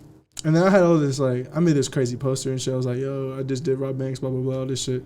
And that kind of like, oh, I forgot to mention another thing. Okay, fuck it. We'll just say this happened. But I kind of don't remember when it happened. But after I come back, I realized, like, Sean, he's in the frats. And I was like, dude, I can fucking totally DJ these, like, frat parties. I'm trying to kill them all as we go. You good. I try to DJ this frat. I'm like, dude, I want to DJ frat parties. So I kind of just walk up to, like, it's called Rush Week, where all the, everyone wants to join the frat. So I'm just like, yo, I'm a DJ, blah, blah, blah, this, I'm a DJ. And they all like, that's cool. But, like, I had no intention of joining because I didn't really want to be in a frat. And, like, I still don't want to be in a frat. But sorry to cut you off, man, but let me just say, your hustle is amazing to me. Like, I really respect you, bro. Like, appreciate you. That's incredible. That you were like throwing yourself out there. It's like, dude, no, yeah. I'll be like, that is inspiring to me, bro. That's amazing. Thank you. I appreciate that. That means a lot. Of course, bro. So I'm just like going to all these houses. I'm like, well, he's telling me the best ones. Like, I don't get the whole ranking system. I feel like they're all the fucking same. Yeah. Like they're all parties. They're all frat houses that throw parties that guys can't get into. Yes, bro. I had a friend try to explain to me how frats are ranked one time. He's like, dude, Pike is top. Like what the fuck? Like what is the algorithm? Like who have the most attractive women going to the parties? Like what is the basis? Like I don't. They all play the same music too. Yeah, it's weird. Okay. Yeah. They are. Yeah. I mean, it's cool if you're a brother. I mean, shit, you get an endless supply of girls that come to your party. And it's all your boys. It's all your boys. But since Sean be doing VR, he be doing video he just be doing video for everyone. Yeah. Like, not for everyone, but like he just be doing creative vision. Super cool. Me and him got some shit cooking up. That's on the way. And we're just like he's also trying to network into these frats by doing video.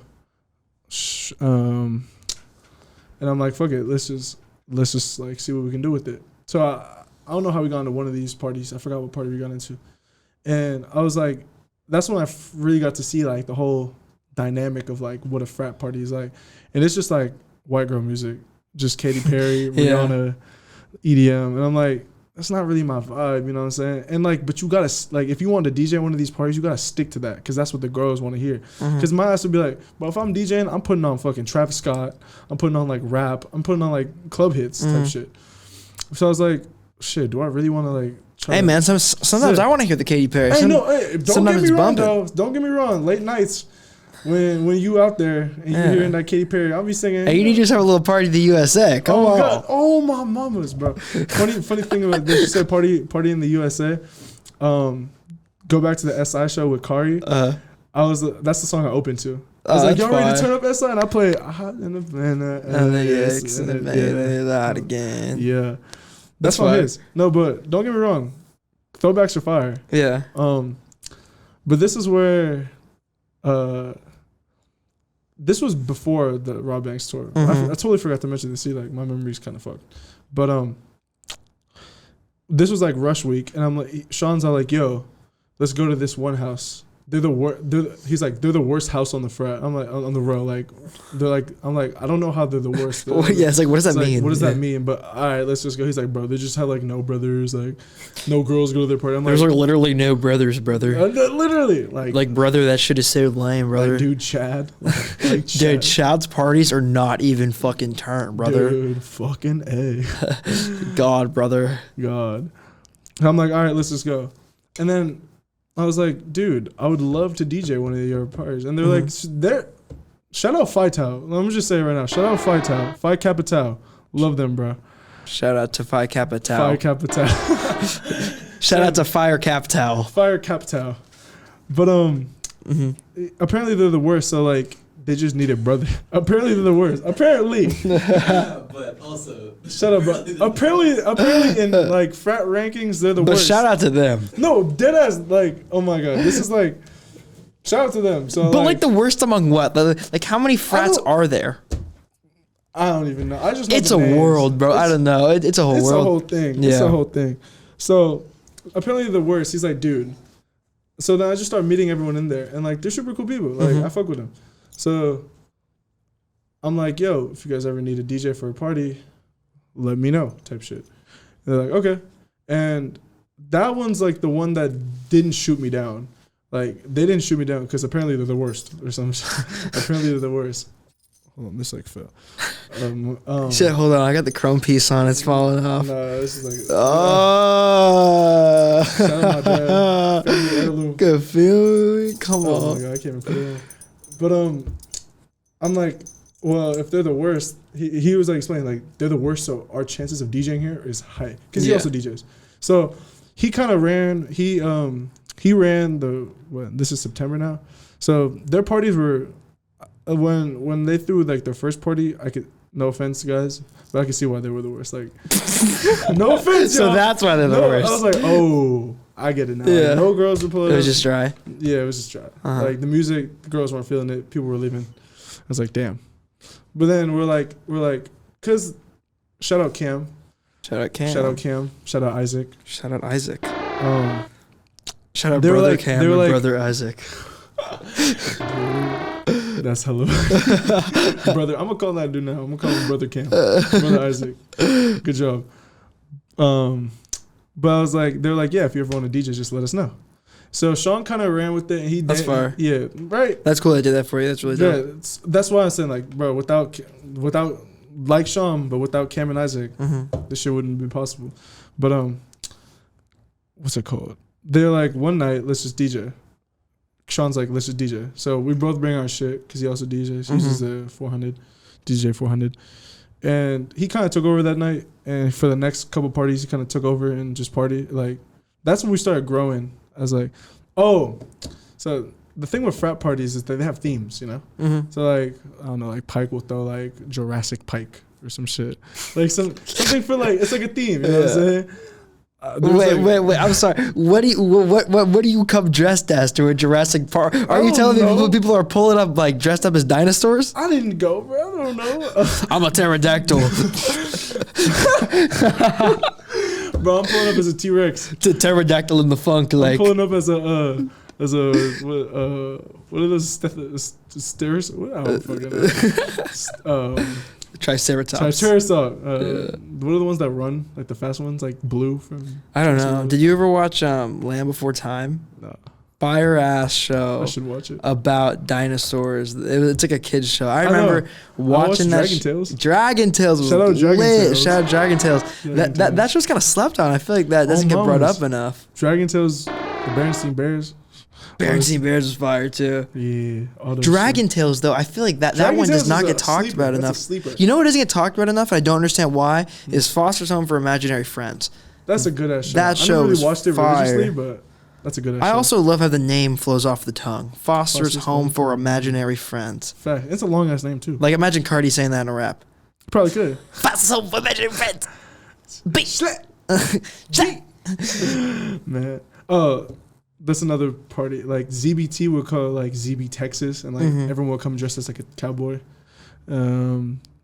This one frat called Delta through Delta Airlines. I don't know. That's how kind of do funny. you pull up to that? Delta Airlines, was you pulling up as a flight attendant? A pilot? Like what? Well, honestly, that was probably the hope. Yeah. But I'm finna pull up just like a flight attendant. I'm pulling up as a captain, right? Yeah. I'm the captain of this ship now.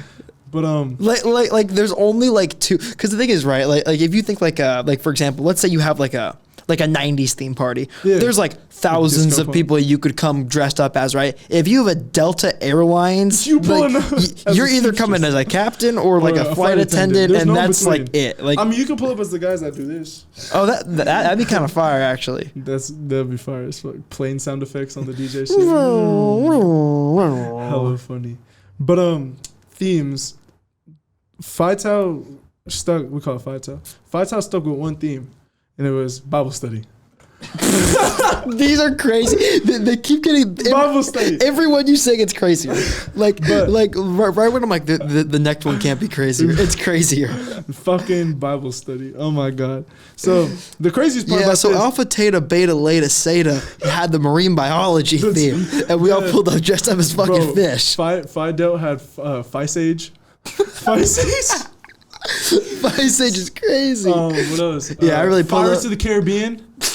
I swear to God, that was one of them.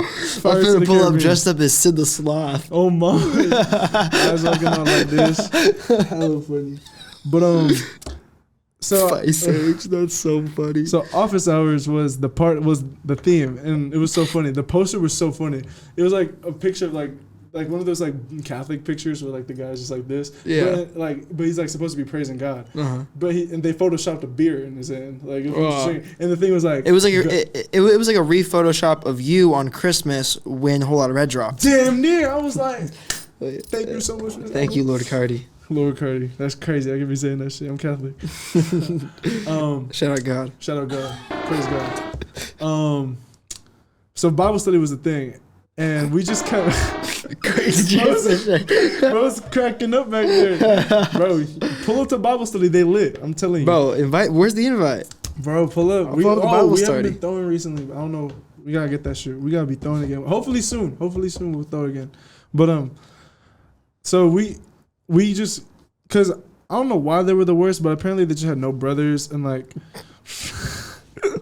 I'm sorry. I'm not laughing at you, I promise. I'm sorry. I know what you're laughing at. No, it's just funny. Like, I know, it's hilarious. I'm just thinking of like the meme where it's like, brother, there's like absolutely no brothers here, brother. You're on brother. Like on brother. Bro, like bro. Amazing, brother. Pull up only on occasion, brother. Man, Range Brothers. Fucking that song. Good that song. But Bible study, we just kept going. They kept. Usually every like party, like the frats would throw, they changed the theme. But Bible study was a reoccurring party every week, which is what made it every fucking Saturday. Pull up the Bible study. It would be so funny. Every week? Yes, every single they fucking had the Saturday. Bible party. They had the Bible study party every week. I think it was just a name thing. I thought you were about to say every year or every semester. Well, I guess register is like the name of like the big theme parties. You know what I'm saying? So But the thing that made Phi Tau special was that they threw it every week when other frats weren't throwing. If you want, because there's always people that want to do shit. You know what I'm saying? Mm-hmm. So I'm pulling out the pen. Oh, I just doodle. Oh shit! Want to doodle? Fuck yeah. Yeah. Oh damn! You gonna make me distracted. I'm sorry. You good? But where was I going with this? Oh yeah, Bible study.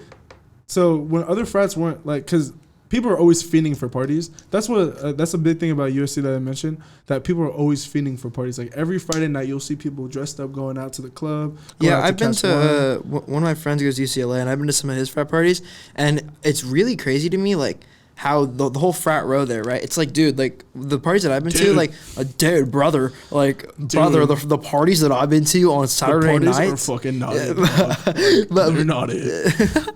No, but it's like, it's so wild to me how the entire street just transforms into like a fucking, hundreds of kids. Like Mardi just Gras, like, it's crazy. It's pretty fucking cool. It's dude. sick as shit. Like you just see a bunch of drunk people walking up and down the streets. It's pretty lit. Yeah, like it's perfect to do side chat. Like if you. It's very much like I kind of love like how like ignorant it is. Like it's kind of like an embrace of like just like being silly. You know, literally, I really fuck with it. It's cool. You're fucking. Wait, all right, Mom, I don't condone this activity, but you just fucking wasted walking down up the street, just like tumbling over. Yeah. People are throwing up on the side. It's horrible. Mm-hmm. Underage drinking is bad. Don't drink underage. Don't drink underage. I'm 21. Kids. Don't drink underage. I can kids. drink. Yes, sir. But what's it called? So like I was mentioning, people are always feeding for parties. So when other frats aren't throwing, people are looking for still moves to do. So Bible study was that place on the road that was always throwing. They're like, they didn't even, we're like, people were like, oh, we're going to Pike this week. We're going to fucking Sammy's. We're going to Lambda or whatever. People didn't even call it Phi Tau. And people were like, oh, we're going to Phi Tau. No, we're going to Bible study this week. Jesus it was so Christ. funny. Because I would like, how do you maintain that on a week-to-week basis? Like, that seems like a crazy commitment. I mean, shit. People want to party, man. And I'm always down to DJ. But like that theme. Yeah. Oh, well, it wasn't. Would you dress up like a priest? There's this dude named, shout out Bennett. There's this dude named Bennett. Bennett had. That's way more of a frat name. I should have assumed that. Brother Bennett. No, this is a funny thing. For one of our Bible study parties, well, I mean, they were every week. So I hope you know I'm not making fun of you. Like, no. Okay. No, you good. I'm not part of the frat. Yeah, I know. But still, I don't really care. I'm not even making fun of them. I'm poking fun. No, poking fun at frats. You know what I'm saying?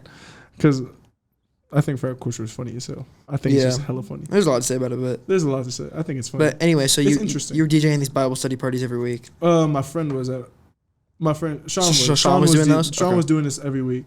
I was just kind of just there like watching him do it. And I was just like, when is it gonna be my turn? He kind of like stole the limelight for a bit. We're not gonna talk about that because we all got time to shine, you know. Yeah. Good things come to those who wait, and I was just waiting for my time. So, but like there's certain moments in the semester that are like bigger than most because. Like Halloween, for example. Like that's a crazy. That's just like bigger party weekends. Yeah, like oh shit, it's Halloween weekend. Let's go out type shit. I really wanted to DJ for Halloween, and I did, but I'll get to that. But I wanted to tell the story about Bennett. Bennett, he has long hair, and he has a beard. So he dressed up as Jesus one night. That shit was too funny. That shit was too funny. But we're DJing these parties, and I'm just like begging. I was like, yo, can I DJ Halloween? And that was like when I started actually like becoming reoccurring. Every week these parties would just grow because apparently they're worse on the frat. So these every week like they just grow and grow and like more people would come and come. So this is the same frat that was like bottom tier that you're talking about. Okay. And apparently they still are bottom tier. Like, but it's like growing. Like the parties are getting bigger. In my opinion, I don't think. In terms of like, if you're ranking frats, I see why it's bottom tier. But if you're ranking parties, I say we're the fucking best on the row. That's fire. So wait, are you loyal to like this one frat, or do you only DJ for them? They're the only ones that let me DJ. Oh. All the other frats got their brothers that DJ, so they got dudes who like just learned like an hour ago. Not even that. They got some good DJs. Yeah. Right. They be good. Like some of them be like. Never mind. I didn't fuck with them because they didn't let you DJ. But. Oh god, I don't fuck with them. No, I'm just kidding. No, I don't want to be beefing. No, hell no. All love to every frat. You know. All love. Frat love. Frat love. But brother love. But the one thing I liked about Phi Tau is since we had full control, I could play whatever I wanted. That's fire. You know what I'm saying? So instead of playing fucking The Sweet Escape by Gwen Stefani, Baby by Justin Bieber every day, I was throwing in, I could play rap now. I was playing Drake. I was playing, well, the Halloween party, I kind of just catered. Since Halloween was just a big event and people just wanted to go out, I kind of had to play the hits, the throwbacks. You know what I'm saying? Hey, don't get me wrong. If out of all the throwback artists I gotta play, Rihanna is my favorite. I love Rihanna is my favorite. I love playing Disturbia, SMM, BDSM. BDSM. That's what it's called, right? It's called S&M. Yeah, it's S&M. Yeah, no, come on. Yeah, only going to come on. Yeah. I really said BDSM. That Halloween party. That's crazy. I was like, is it BDSM? But Rihanna for sure would have a song called BDSM. Would she? What'd you say? Would she? You can get so much shit for that one. Dude, she makes horny music. Like that's all I'm saying. She does. She's a genius. Shout out Rihanna. She's literally a musical genius, but she makes horny music. There's a lot of geniuses who make horny music. D'Angelo, a genius. Yeah. Arguably makes some of the horniest music of all time. Brent Faiyaz, a genius. I love Brent. Makes horny-ass music. Oh, God. The Weeknd, a genius. Makes horny-ass music. That is facts. You know? 100% facts. Miguel, a genius. Makes horny-ass music. Whenever I listen to Miguel's music, I'm just like, damn. Dude, damn. I'm sorry to bring this up. Have you seen the video? You know what I'm talking about. Oh, no. Have you seen the video of Miguel faking putting a condom on stage? I haven't seen that. Dude, what? This is the craziest thing you'll ever watch. So this is, hold up, wait. Miguel condom on stage. That's wild. This is the craziest thing you will ever see. Like naked? Like what? How does this happen? No, wait, was it Miguel? Oh, was it Miguel? Wait, was it somebody else? Oh wait, it might have been somebody else. Jeez. Wait, faking putting condom on stage video. Oh,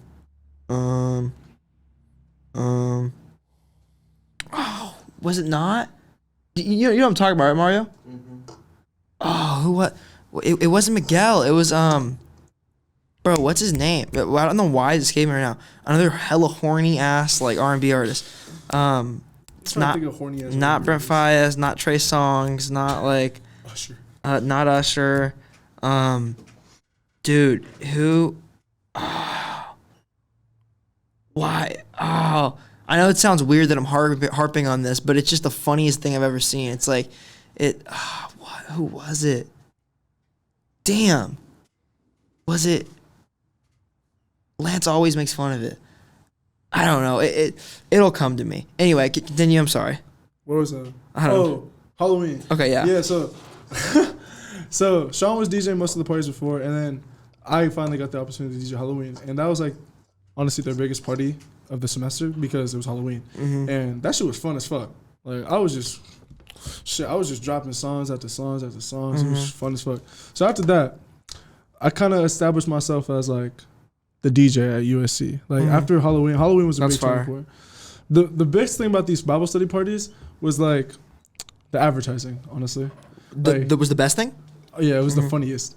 Cause like it's called a Bible study, but on the on the poster and on the fucking backdrop, there's a big ass upside down cross. I'm like, wow, that shit is lit. These kids are the Antichrist, bro. Like I was like, shit, am I selling my soul here? Yeah. Is this where you do it? That's crazy. But I forgot to mention. So frat parties aren't the only thing that goes down at USC. Like since USC is like near DCLA and kind of like the warehouse district area. Like there's other like warehouse parties that be thrown, like we were mentioning before. So are those thrown by kids? They go to the school? That's where I'm going. There's this one thing. It was called Elevate. Elevate presents. Shout out Clover. Shout out the whole team at Clover. Elevate. I'm in a band called Clover. Oh shit. Yeah. Shout out to that Clover too. Shout out that Clover. Shout out to STC Dano. Shout out. They ran this warehouse party called Elevate. And they'd be throwing themes every night type shit. It'd be like Love in LA, like the wristbands. There was some like horny ass parties. Though. Yeah. It was a warehouse. basically those parties. The best way I could describe those parties is everyone's horny, drunk in a hot ass warehouse with music blaring. Jesus. So people are just making out on the side. It's just crazy. It's insanity. Sounds like Amsterdam in like the 90s. Sheesh. I don't even know about that. Neither do I, to be honest. I was kind of just making a reference that barely existed. It kind of just sounded cool. Hella funny. But like you said, my hustle, like, no, I was only just like trying to network myself into these parties at USC. I was also networking there. Like I would go like every week, not to party, but like I literally just try to get close to them so I could like opportunities. The thing I liked about Elevate was that they were the only party playing Cardi. I fuck with that, yeah. They were like, I remember like the first night I pulled up with my boys, I was like, dude, why do I hear On That Time being played right now? Because like I heard tell the Draco D-R-A-C-O, and I'm like D-R-A-C-O. And then it transitioned to I Love You, I Hate You. I'm like, wow. Because like think about frat culture parties, white girl music, Elevate parties, rap and like underground shit. I'm like, but like they still cater to the girls, so they'll do mix of all of it. So then I kind of got influence from both of them to merge into my DJ style at for parties, which is like a mix of both. So I was just always trying to network in there, and they finally gave me the opportunity. Like I would always go, I'd be like, "Yo, you ever need DJ? Ever need DJ? Ever need DJ?" And they would always be like, "Yeah, for sure. We'll let you know. We'll let you know about it next week." Weeks keep going. They don't hit me back. They don't hit me back. They don't hit me back. But then until one week, I get a DM because I think Elevate left the warehouse or something. They just like branched off, and this party group called Sextasy. Crazy name. Insane name. Sextasy. They the owner reached out to me. Shout out Brian. Shout out King Kulikov. Shout out Brian of Sextasy. Shout out Brian of Sextasy. King Kulikov. He reached out. I was like, "Yo, you want to DJ?" And I was like, "It's like finally the answers have been called. They've been called." So I kind of started DJing there for a bit, and that I kind of just like every week I made it a weekly thing where I would DJ at either Vital or at Sextasy. So it was kind of like a week. This was like November, and it was funny. After the Halloween show, not Halloween show. Yeah, Halloween. I guess it's a show.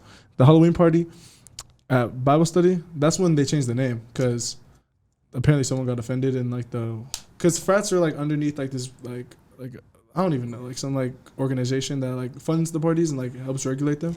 They got in trouble because they were like they try to put it under a blend or a disguise of philanthropy and Christianity. Yeah, they're like, yo, you can't be calling it Bible study. That's not lit. So then they were like, okay, what's another catchy name we could do? Office Hours.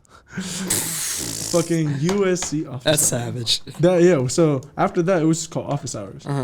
And after that, it was like whenever we wanted to DJ and party, just go there.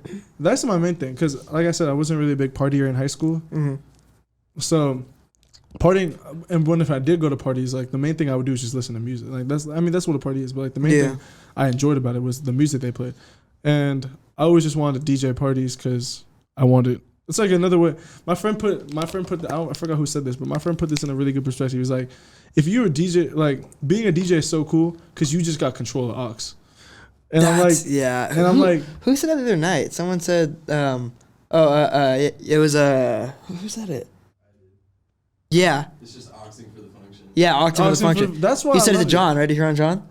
Yeah. Yeah. It's like auxing for the function is like a part of DJing. That's what it is. That's like the whole thing of it. But it's also like making sure the crowd. It's kind of hard because you gotta just like make sure. There's a lot of different kinds of things. You gotta like make sure because then if you're playing one genre too long, they're not gonna like it. So you're gonna switch it, blah blah blah. And you gotta know your genres.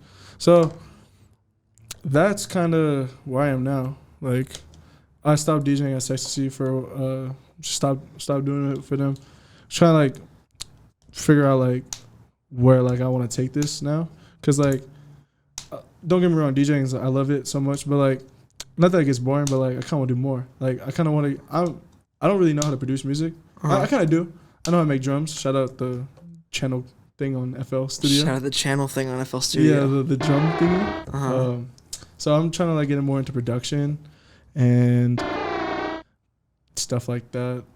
Maybe rap. No, I can't rap. I can rap. You don't think you would do? You don't think you'd ever rap? I mean, if I were to, I'd probably be like on some Pierre Bourne shit. Like establish yourself as a producer first and then try it. Like how Pierre does it. Yeah.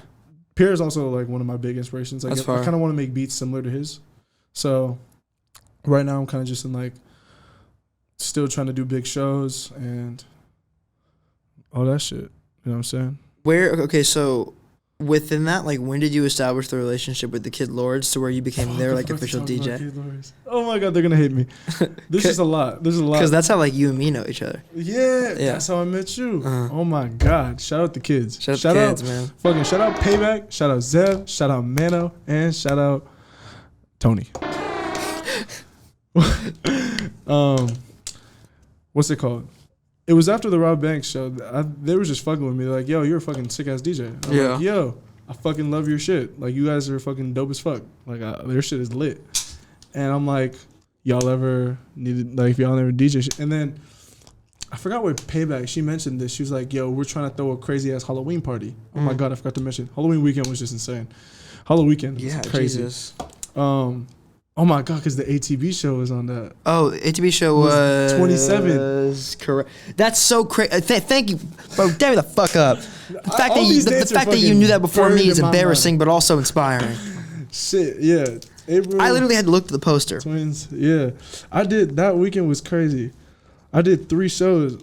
Wow. Whoa, that just leaked. That's a lot of ink.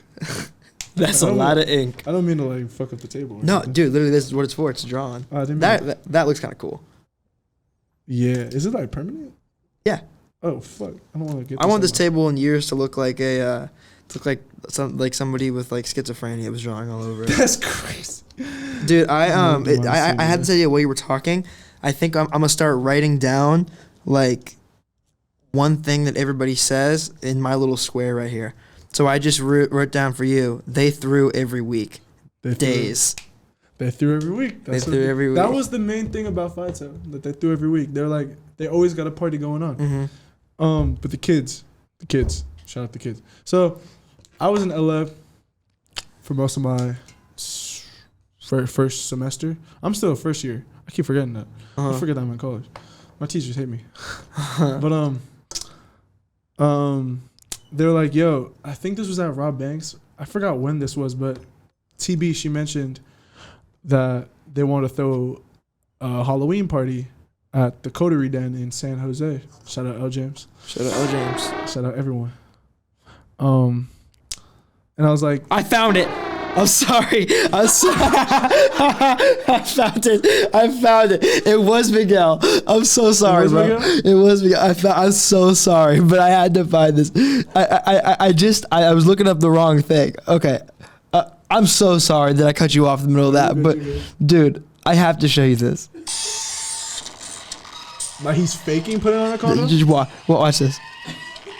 He starts giving strokes. This. Oh, what the fuck? Freaky ass concert. Oh my God. Bro. Like, he did not have to do all this. He did not have to get so graphic with it. Bro's sticking his tongue out. He's gross, man. Oh my God, bro's... He's gross. Oh my Lord. Oh my, like, he's so, like... He's into it. He's gross, man. It's nasty. Bro, he probably busted in his pants or some shit. What's some shit? Like, what are you doing, bro? Like... Bro's giving Bro don't got one song where we gotta be doing all that. Bro got no song where... I think he got lost. He got lost. Yeah, look, to be honest with you. And the way he like distorted all the music. See, this is DJing 101. So if this ever happens to you, your artist on stage make sound effects the whole time. I'll be like, sirens. Ladies. Boom, boom, boom, boom. Ladies, if you horny, make some fucking noise. I didn't say that. Boom, boom, boom. Oh man. Okay, so the kids. I'm sorry. I'm so sorry, bro. I forgot when she mentioned. Yeah, but I forgot when TB she mentioned that she wanted to throw a Halloween party at the Coterie Den, and I was like, yeah. I'm down for sure. Let me know. And then they're like, dude, I was just like, I would always, fuck. I'm trying to think if there were any times like from September to, I forget. Damn, this feels like, I feel like this is a super long time, but all this happened in damn near 4 months. This is what's so impressive to me about like the way you like got to the position you're in right now. Me too. It seems so fast. This shit is confusing to me. I'm like, damn. Because now I'm looking, I'm like, damn. I was like, it feels like a long time, but it's only 4 months. Yeah. It's like, holy shit. To me, that ATB show feels like it was like a year ago. But what's crazy is I already lived in LA when that happened, and it does not feel like that. Man, ATB show was fun as fuck. Thanks, bro. That show was fun as fuck. Yeah. Good job, brother. Thanks, dude. Good job to you. That show was so fun. Oh my god, I forgot I was there. Yeah. Dude, let me You forgot you DJ'd. Dude, yeah. Oh my god, I need to like get my memory back. This is so bad. I need to stop smoking weed. Sorry, Mom. So TB, she mentioned, she's like, yo, we got, because the one thing I liked about Kid Lords is they were always performing, and that's like, Hell yeah. that's what I like about them. Like their energy is like, dude, this is exactly what like I want to like fuck with, and they got so much fucking potential. Hell like, yeah. They have so much fucking potential. Like So much dude, motion. They just need, their motion is insane. They just need the right eyes to see them, man. They just, I'm so excited for their future. Me and they too, got that production from Dream. Shout out Dream. Shout out Dream. Dream be making them sound like angels. Like Newport Shorty. Literally. That's probably my favorite song by them. Oh God. Dude, I be putting, whenever I can, I be putting them on. Fuck, I even got their shirt on right now. Like type that's shit. beautiful. Like type shit. And now you're like, they're like official official DJ, right? So you're going to do like most of their stuff or all of it? Well, whenever I can, because like Kid Lord, shout out all the boys right here. Shout out Kid Lords, man. Yes, sir. Days, brother. Your story is inspiring me, bro. Thank you. I love like how you like. It seems to me, and I really respect this about people, and I feel like it's a very rare quality. To me, it seems like you find something you want to do, you put your eyes on it, and you figure out how to do it. And I think that's a very 100%. I think it's a very, very rare quality in people. I think to be able, because anybody can want something, but it's like if there's no rule book to this shit or no guide or no college course, and for what you're doing there isn't. For what I'm doing there isn't. Yeah. When you live in that world, like you really have to piece together the pieces by yourself. And I have a lot of respect for the fact that you were able to do that and just pave your way and figure it out. And I'm excited to see what's next, dude. Thank you. Me too. Shit, man. We got some shit cooking up that sometimes I don't even know what's next. That's the like scary but beautiful thing about it. It's like you don't know what's next. But do you think production is the next step? I need to, if I can really hone in on it. It's like really difficult too, because like what most people don't know is that I'm only 19. Like everyone, man. Like I'm only 19, and it's inspiring. I'm a first year in college, so I'm trying to balance both is kind of hard as fuck. Like you can't. It's like, of course, yeah. It's like, but I will say we skipping school sometimes to go like to a networking event where I could possibly meet someone. You know what I'm saying? I will say though, like, I think like the easy answer is be like, oh, drop out. I don't think that's always the answer. I do think like being at a school like USC is just like, damn, if I drop out, I could be like 24. Like you for sure, he dropped out to USC, but bro, you got into USC. That's a pretty accomplishment, I know that'd be kind of hard to do it, but the amount of people I've met through all this is crazy, and like everyone I met so far is like, I fucking appreciate the fuck out of them for trusting me, and just like everything, like shit. I can go like through a whole list, and all my closest friends, like shout out the Jack boys, shout out Tyler, shout out Joseph, shout out Avery, shout out Edwin, the car guys, shout out just everyone, like because they've always shown support and always love. Hella flies, but I never figured out the Kid Lords. I never really mentioned how like me and Kids got together. It was the Halloween part. I forgot when she mentioned it, but she said, come up for a weekend and we're going to do Halloween. I was like, fuck, but I got USC to do on Halloween. So you had to make the choice. Yeah, but the best part was that it was on Friday. Bible study throws on Saturdays. And the ATB show was on Thursday. And I was like, do you need one for the ATB show? And they're like, maybe not. And I was like, okay, I'll still do the coterie then. It was called Nightmare on Jackson Street. So then I was house DJing that whole time. That was like my first time ever like DJing like fully for like 4 hours straight. Yeah. That wasn't in my bedroom. So I was like kind of nervous, but I made that shit happen. And after that, and I did their show. The night before was the ATB show, and I did their set. And Dreams like a surprise performance. Dude, no. What am I talking about? I forgot a whole part. No, this is how the part. Dude, they gonna hate me. They're gonna be like, damn, Days, you really don't fuck with us. Like, you really forgot about all this shit. Middle of fucking October. So they were like, yo, we got some shows coming up in LA. They had like, we're gonna come to LA, mob with us in LA.